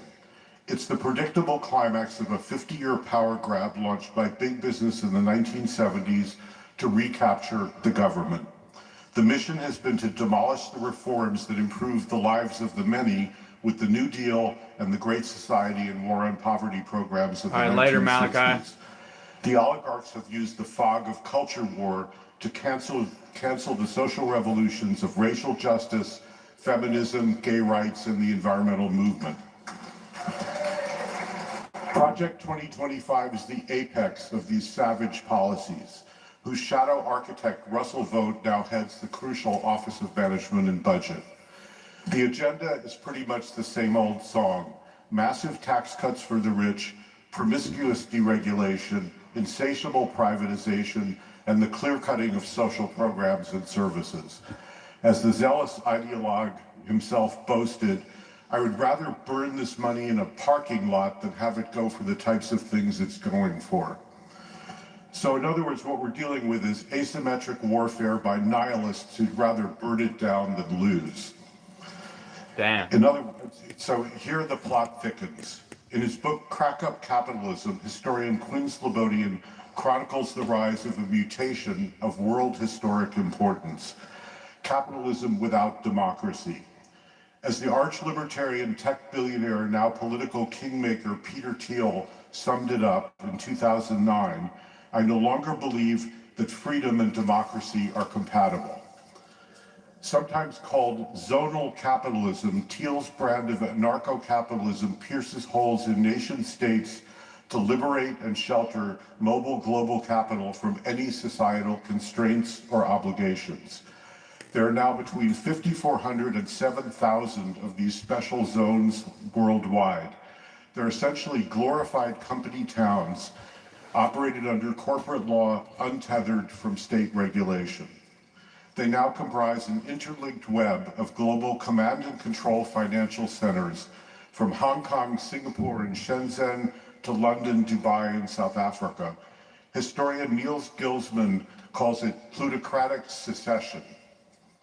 At their most extreme, anarcho-capitalists such as the intellectual godfather Murray Rothbard have ardently advocated that all services be purchased through the market with no social safety net whatsoever. Contracts replace constitutions. People are no longer citizens of a place, but clients of a menu of service providers. Rothbard and company's ideology subscribes to biologically hardwired racial hierarchy and the Great Replacement theory. Just as Peter Thiel has said, giving women the vote was a big mistake. As Rothbard summed it all up, we shall repeal the 20th century. This is a quote. As long as we're rolling back the clock, it turns out the Middle Ages are a cultural fetish among this crowd. It includes annual cosplay medieval reenactments drawing 10,000 enthusiasts. They yearn for a return to Game of Thrones feudal fiefdoms and fortified city-states. In other words, repeal the millennium. Make feudalism great again is not hyperbole. Stood up for the new dark ages. Crack-up capitalism has sought to undermine the nation state by constructing these enclaves of capitalism without the ballot box. Meanwhile, the advent of the internet spawned the anarcho-capitalist fever dream called accelerationism. It red-pilled in the cloud and then jumped the matrix. Political science professor Andre Moll sums up the apocalyptic ideology. The collapse is going to come anyway, let's rip off the Band-Aid. Moll observes that Elon Musk's techno-accelerationism aims to destroy the existing order to create a technologized hierarchy directed by omniscient engineers, a literal high IQ superclass of white men. Moll suggests that such a techno-fascist government might essentially mimic the wireless system that operates Teslas, which empowers the corporation to remotely alter the software at will. That is the software of information, laws, and regulations, which we're witnessing right now. But once again, the plot thickens. The tech oligarchy unexpectedly managed to buy the presidency and the Republican Party. Their endgame is no longer to escape the state. Instead, they've launched a hostile takeover to reconstruct it under their private ownership. Now that these funding fathers have caught the national car, they're reprogramming it to make corporate governance and techno-monarchy the basis of a society operated on terms and conditions, not rights and obligations. If it all sounds completely insane, it is, and it gets even worse. Elon got his odd name from a novel called Project Mars by Wernher von Braun, the Nazi rocket scientist whom the US government recruited after the war. In that book, the Martian government was directed by 10 men, the leader of whom was entitled the Elon. In the novel, the colonization of the Red Planet, this is true. I didn't make this up. So. I couldn't have made this up. In the novel, the colonization of the Red Planet is part of God's plan to create the Übermensch, whose reign was aborted by the defeat of the 1,000-year Reich. And this is a quote from the book. It's a mission whose ultimate object was planned by God himself to bring together the germplasms of rational creation in our solar system that they may thrive and grow into a higher and more noble organism. That would not be hard. The Elon has lived up to his name. In 2012, he explained that his multi-planetary vision for building rockets to go to Mars was that, quote, it might be a way to preserve human consciousness in the event of a world war, cataclysm, or civilizational collapse. Naturally, that pickled consciousness would be that of his white male high IQ superclass. Godspeed, dudes. About a week and a half ago, hundreds of fires broke out everywhere all at once across Oklahoma and the Texas Panhandle. The historic climate-enhanced global weirding and high winds whipped up a blinding dust storm that created dozens of car crashes around Amarillo and Lubbock. Social media doom-scrolled a dystopian horror show. A man making one of the videos could be heard saying, "You want to go to Mars? This is Mars." So while the Elon pursues Mars-a-Lago, Trump's quest for... Sorry, I couldn't resist.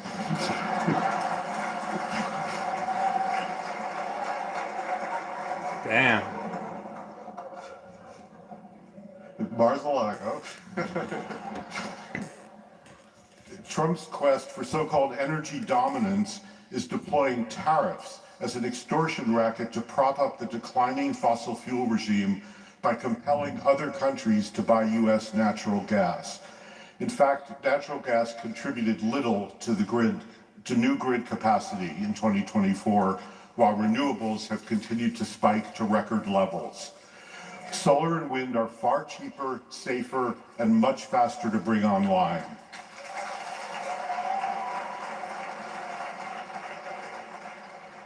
"95% of all new power capacity added to the grid in 2024 was carbon-free, a staggering 47% increase compared to 2023's record year.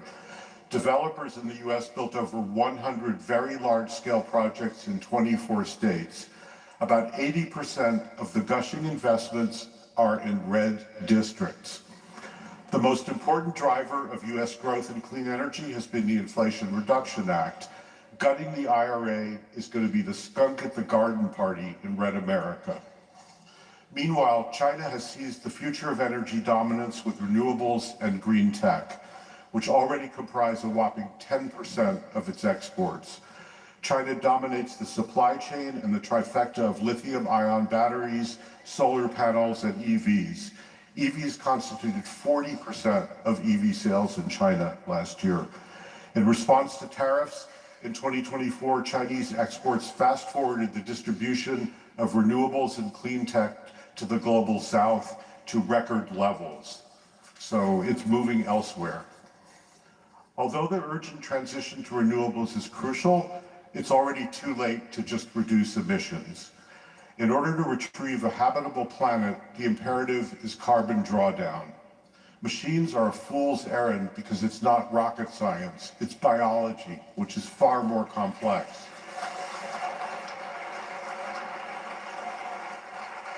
Brett Concairn, the Senior Policy Advisor for Climate and Resilience for the City of Boulder's Climate Initiatives team, suggests we look to nature. And these are Brett's words. Climate change is not happening because of some simple geochemical machine equation of CO2 in, CO2 out. The atmosphere is essentially a biologically mediated dynamic. It's the byproduct of the respiratory system of the entire planet. The fact that we've been degrading the living world for 12,000 years now has contributed almost as much carbon into the atmosphere from that land degradation as we have as burning fossil fuels. It's the mechanism that could have otherwise buffered all those changes. It's the regeneration of the living world that is the true hope of us being able to solve both climate change and a whole series of other existential challenges. When we start to work with living systems, we can start to engage other hugely valuable and powerful cycles like the carbon cycle, the water cycle, and the terrestrial energy cycle. This is why biodiversity is so important. Biodiversity is that integrator. We need all these different members of our community who all have important jobs to be integrating those cycles. When this happens, remarkable and miraculous healing can take place. And by the way, we're essential to that.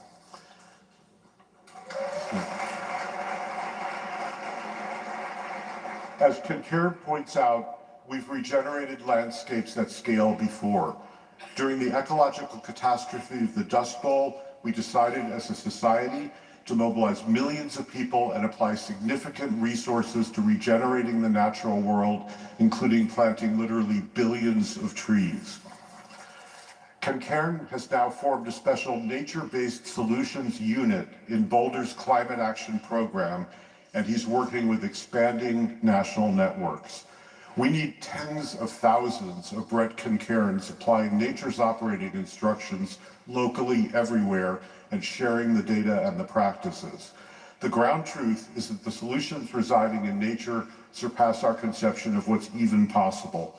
This has been a cornerstone of Bioneers since 1990, when it was not on the radar screen. Today, the nature-based solutions space is poised to surge, and I offer a deep bow to all of you here who are working in that space. Thank you.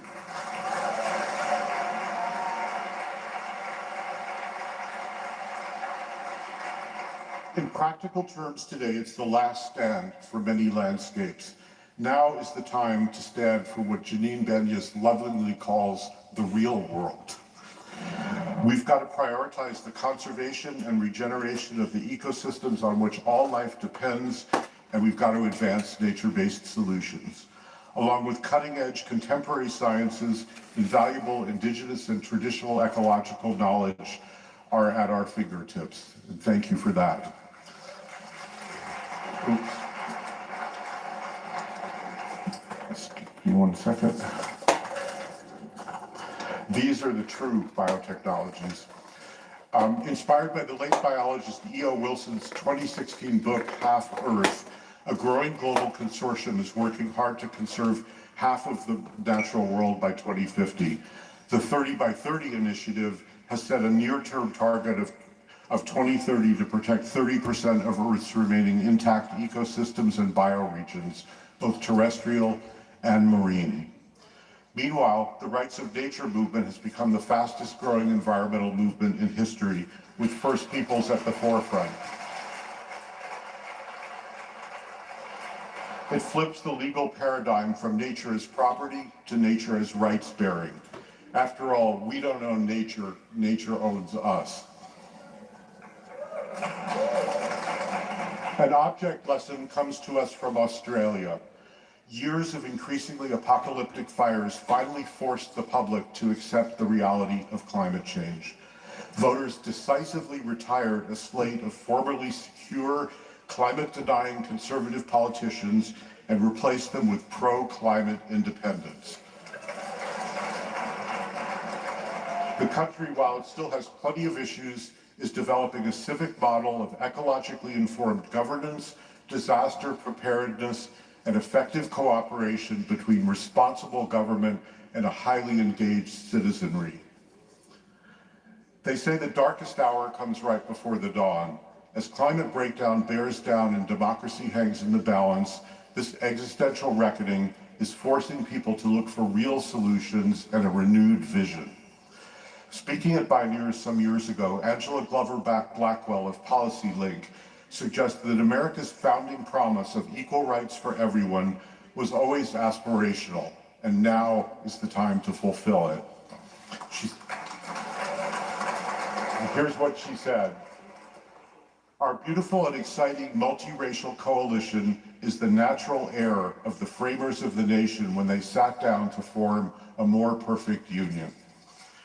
The framers punched way above their moral weight. The United States was founded on genocide for the purpose of stealing land and human bondage for the purpose of slave labor. To justify that, there was developed a hierarchy of human value that then got baked into every institution. Addressing those wrongs is the only way to be able to go forward.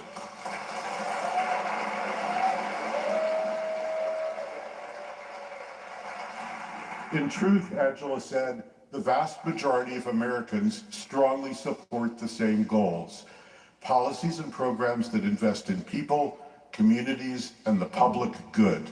Equity creates more, not less. It's just like love. Love creates more.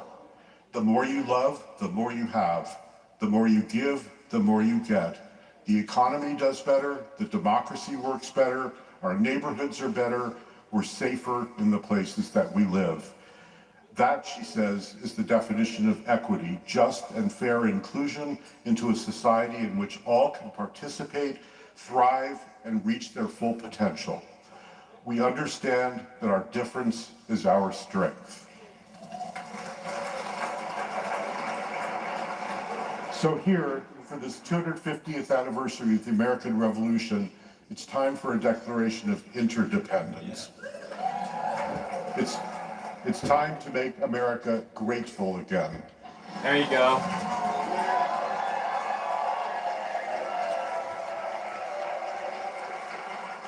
So keep the faith, and as the labor organizer Joe Hill said, don't mourn, organize. Thank you. Don't mourn, organize. I like that. I really like that. You're watching Free Speech TV. America. Let's do a little financial check-in. Where is your money going? Do you know? Oh, right. Straight into the pockets of billionaires who definitely need another private jet. That $7 you just spent on coffee and donuts. You can send Free yeah, Speech TV $10. From probably They're independent.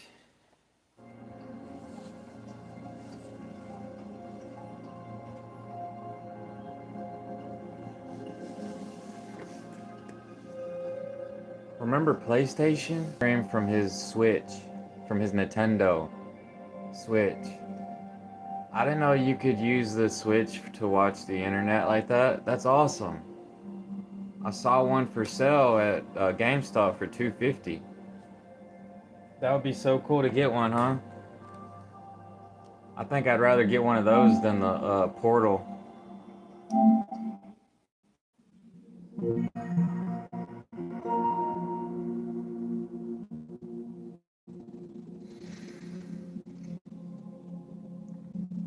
Uncharted Legacy of Thieves is on sale right now for $20.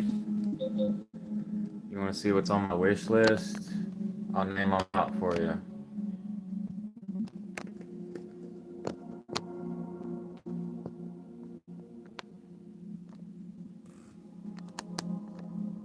Uncharted Legacy of Thieves, Mech Warrior 5, Mech Clans is on PS5.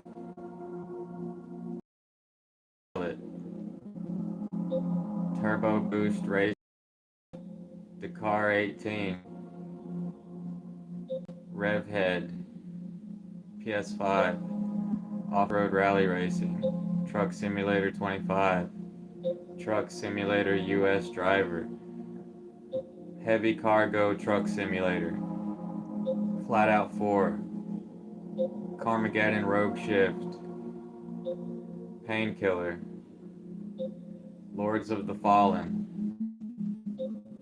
Whiskey Mafia, Frank's Story, Indiana Jones and the Staff of Kings, Tomb Raider Legend, Tomb Raider 1, 2, and 3, Remastered, Grand Theft Auto 6, Medieval Dynasty, Ninja Gaiden 2 Black, Silent Hill 2, Road Redemption. It's on sale right now for $5. Metro 2033 Redux, $5 on sale. Werewolf the Apocalypse, $5, it's on sale. Lords of the Fallen 2014. I missed out on that one, I want to get it. Sometimes it's on sale. Starship Troopers Extermination. Starship Troopers Extermination. That one's like a DLC. It's on sale right now for $22. Gas Guzzlers Extreme. Sometimes it's on sale for like $5. MFC Midnight Fight Club. Top Racer Collection. Capcom Arcade Second Stadium Bundle. I don't know if that's any good. I bought the first one, but I didn't play it much. Red Faction 2. Red Faction Guerrilla Remastered. Sniper Ghost Warrior Contracts 2 Ultimate Edition. It's $5. I heard that one wasn't any good. I'm gonna take it off. South Park Snow Day. Like, I heard the South Park, the Fractured Butthole was way better. Tear Down.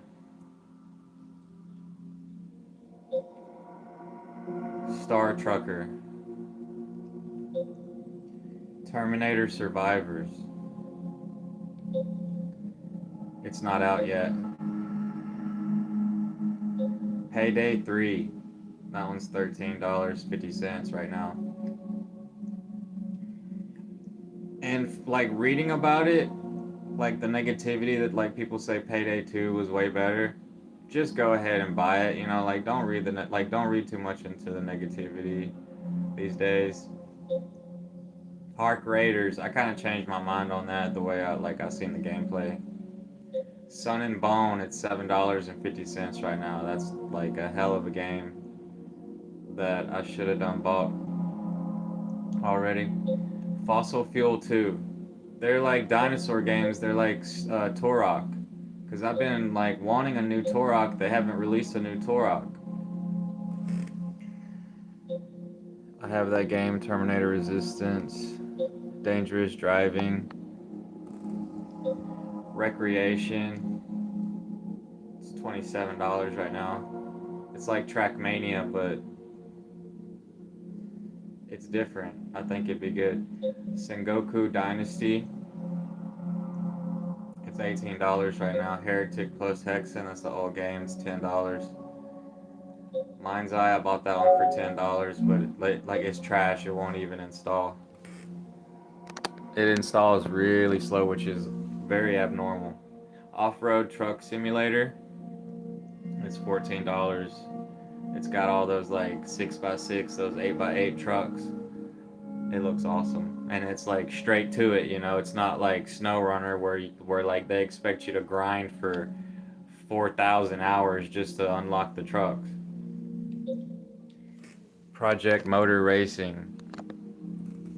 That one looks good. They have mods on it, so like they'll be able to like add mods on the game. Then the first one that I added was Cyber Clutch. There's so many games out there that I could probably add more, so I'm gonna, let's see, can I take that off? Yeah, I took that one off. I'll take Terminator off, because I have it.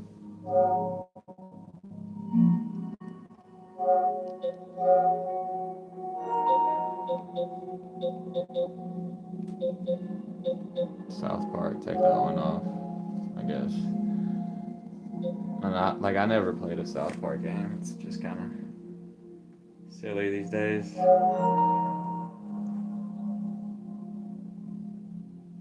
But I did think Teardown was cool. Like, it's just an interesting concept, but it looked like Minecraft.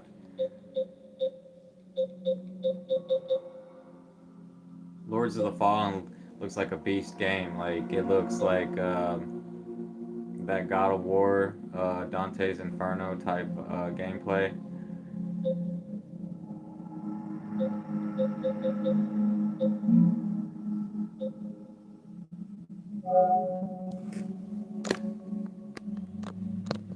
Rise of the Ronin.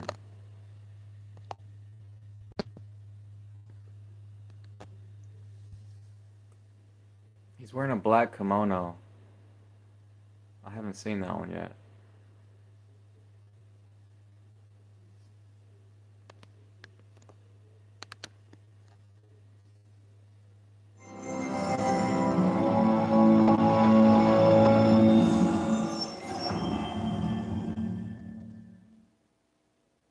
Tecmo. I want to buy more Tecmo games.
I could have tried to make my character look like me or something different, but I didn't. I just let it look like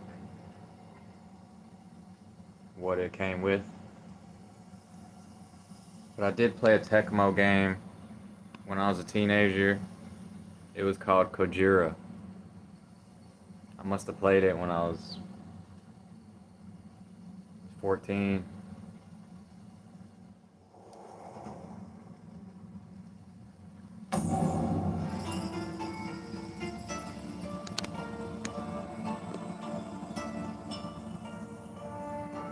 I like how he makes the ponytail look badass.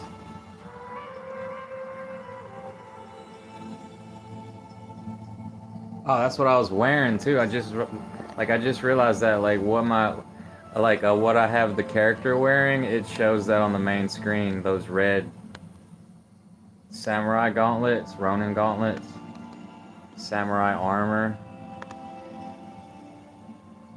the blue headband, dark kimono.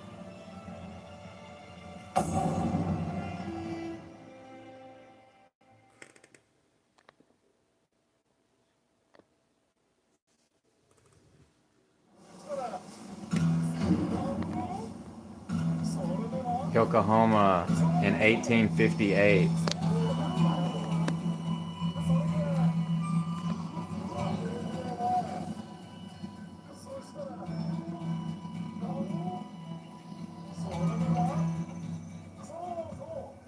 And to the people that I was reading about online that were complaining about the graphics, like they look like PlayStation 3, it doesn't.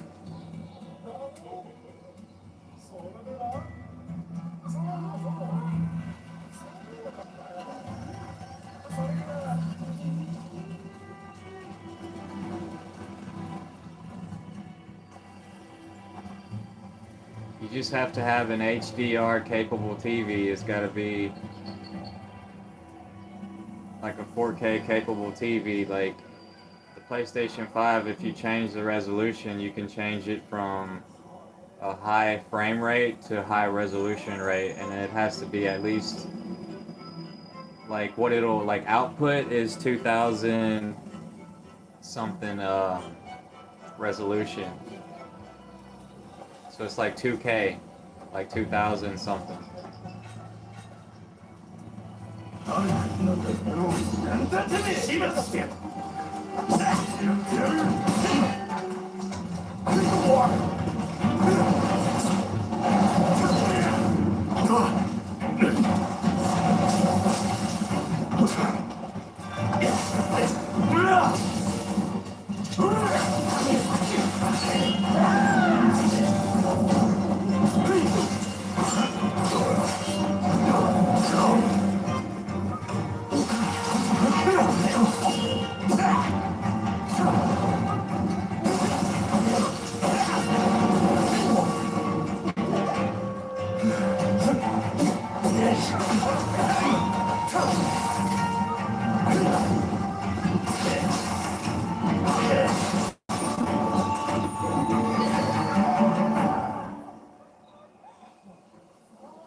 He's barehanded? Yo, how do I go barehanded?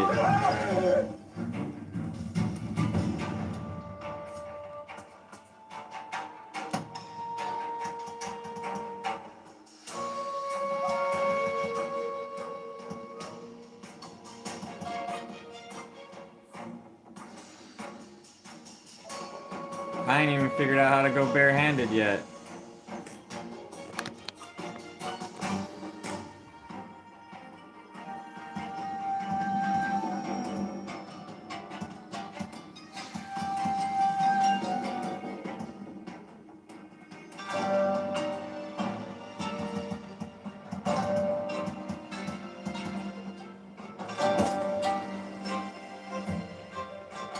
There you go. You wanna go bare hands? We can go bare hands.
My inventory is full.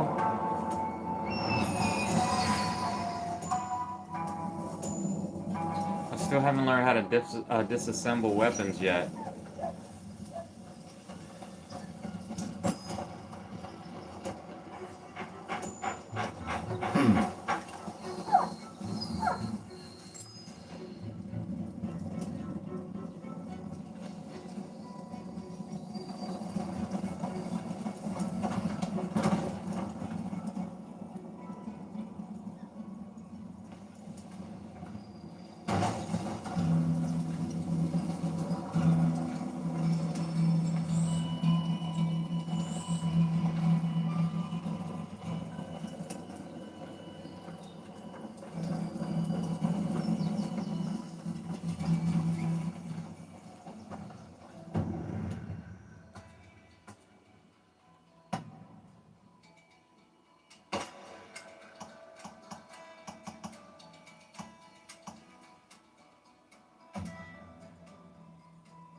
Maybe I disassemble them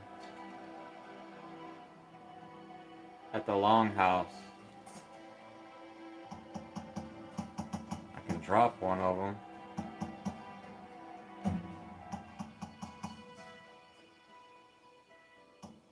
I don't know why I have all these wooden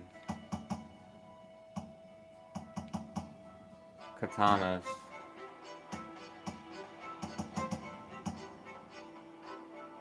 And I don't know why when I have a Uji katana like equipped, I don't know why it shows that I have double swords. When there's a type of weapon that are double swords, like this one, this is paired swords. That one as well. But when I select one that's one katana, it still looks like paired swords.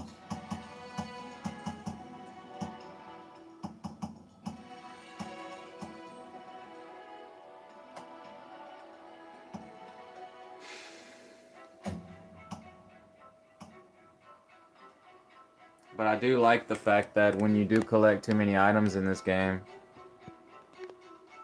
that it sends it to the longhouse.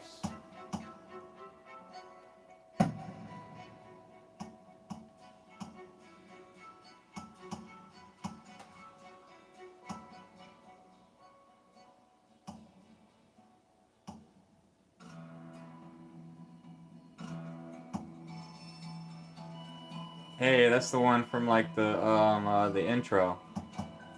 What the heck is that? It's a mask?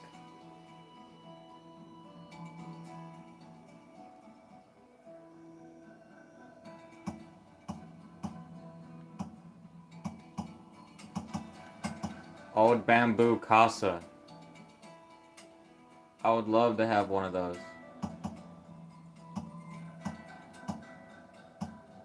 But like these days, people are too embarrassed to go out wearing big hats. I don't get it. I guess it's because, you know,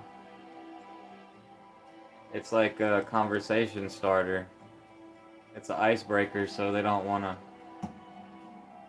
You know, in America, everybody shares their opinion. It's like too... Like, it can be positive or negative sometimes.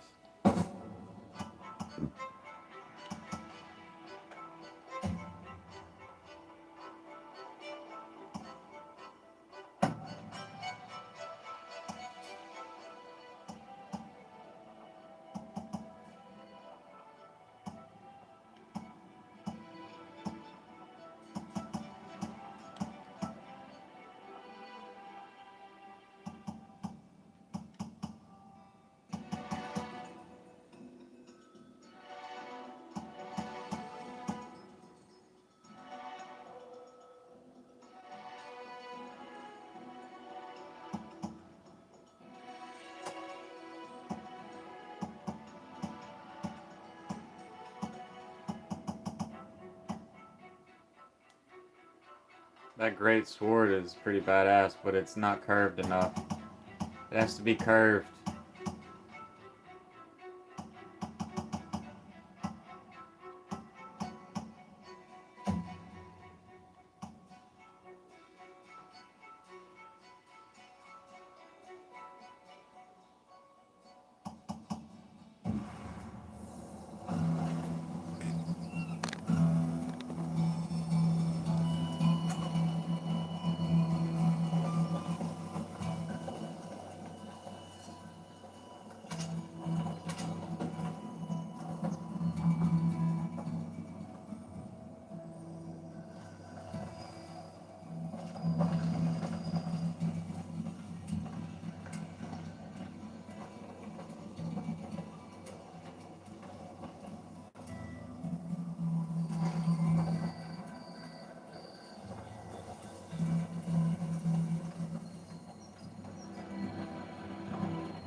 Cool, they're blue. I love the colors in this game. They're blue katana sheaths and blue handle.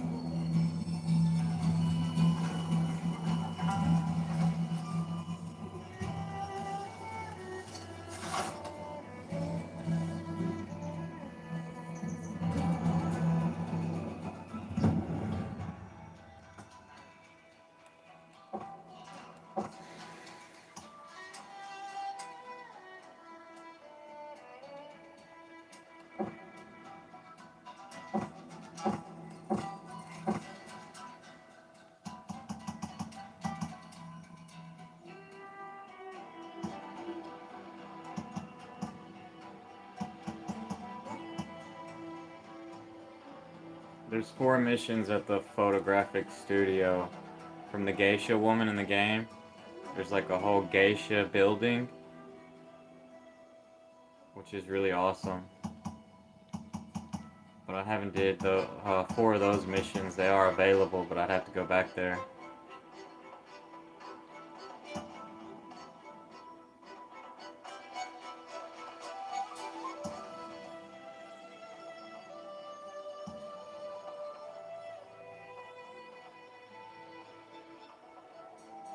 Give Igashichi the foreign books. If I do that mission, I get some type of a reward. Looks like a wagon. Can I pull a wagon with the horse? And there's also that wagon.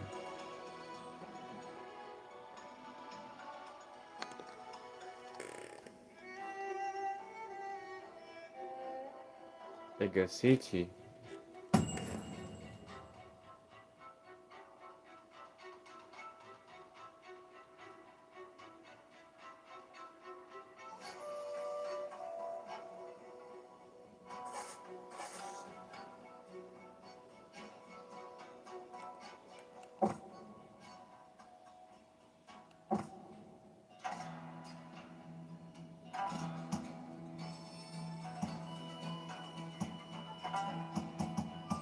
Where is Igasichi? Do I have to go back and talk to Igasichi?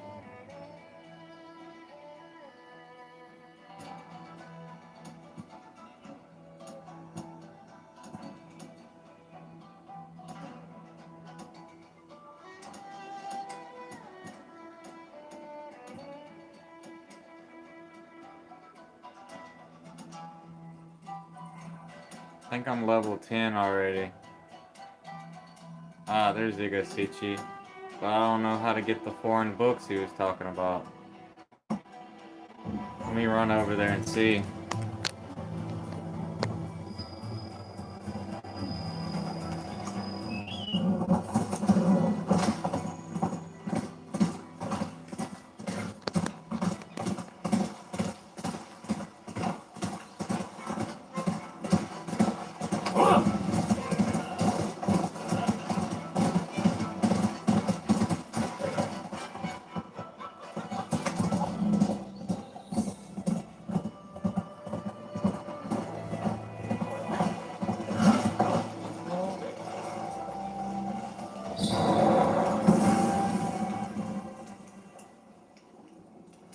I bought a white horse last night. That's my white horse.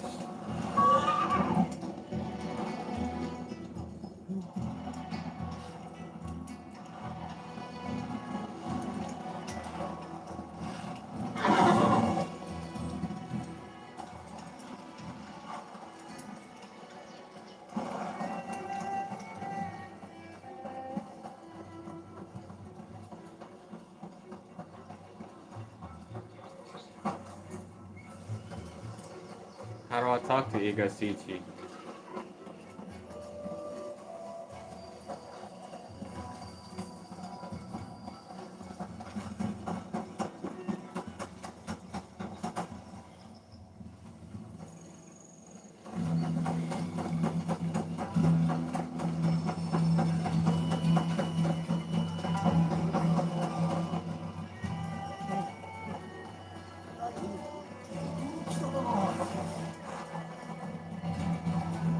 In here? How are you faring? Oh, so you've got a camera, it seems. I wanted you got it from Igashichi. Am I right? The thing is, I've got more work than I can handle. So many people want pictures taken. And that's where I was hoping you could help.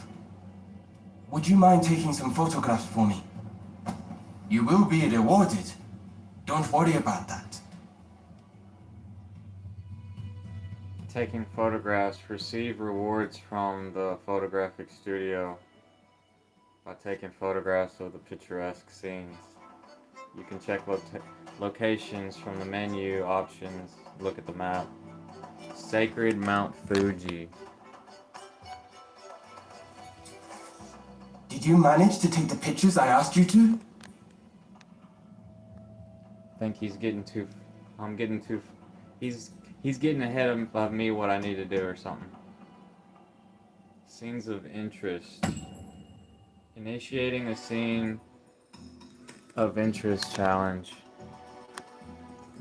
It seems you have a request to take a photograph at the scene of interest. You can accept requests from the owner of the photographic studio. After completing a request, receive your reward at the photographic studio.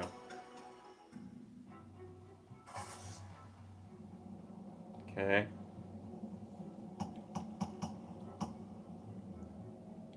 Well, I guess I'll just try one then.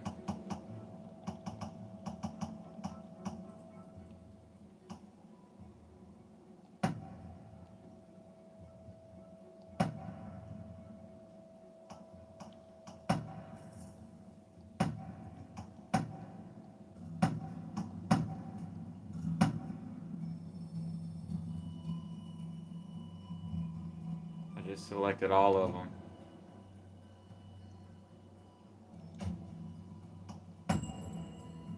You can exchange silver coins for special items. The variety of items will increase the more scenes of interest and photograph spot challenges you complete.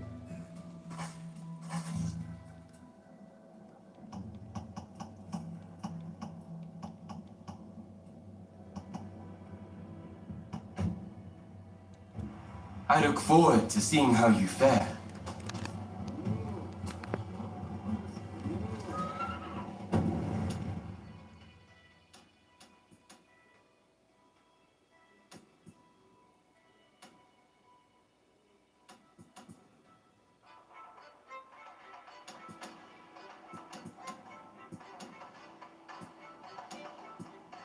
One of them's really far. I haven't even traveled over there yet.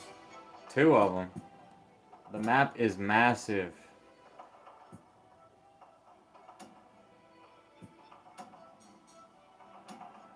I think I can fast travel.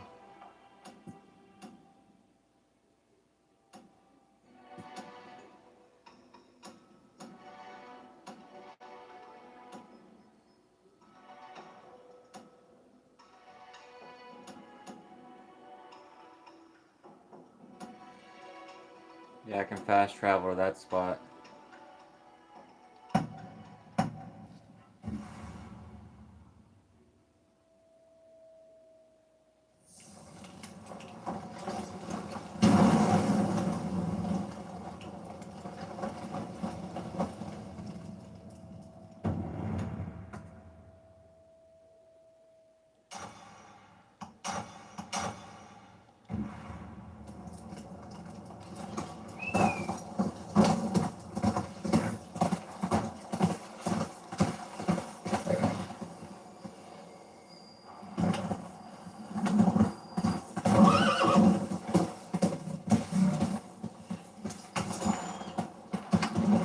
I like how I can collect things right off the horse so I don't have to keep jumping off like on Red Dead Redemption 2. Which is a complete waste of time, by the way.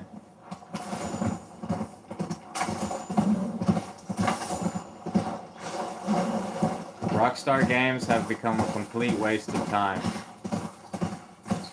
It's 2K that makes the good games.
Well, I guess I'll leave this one here and I'll restart it because it's not working with the algorithm.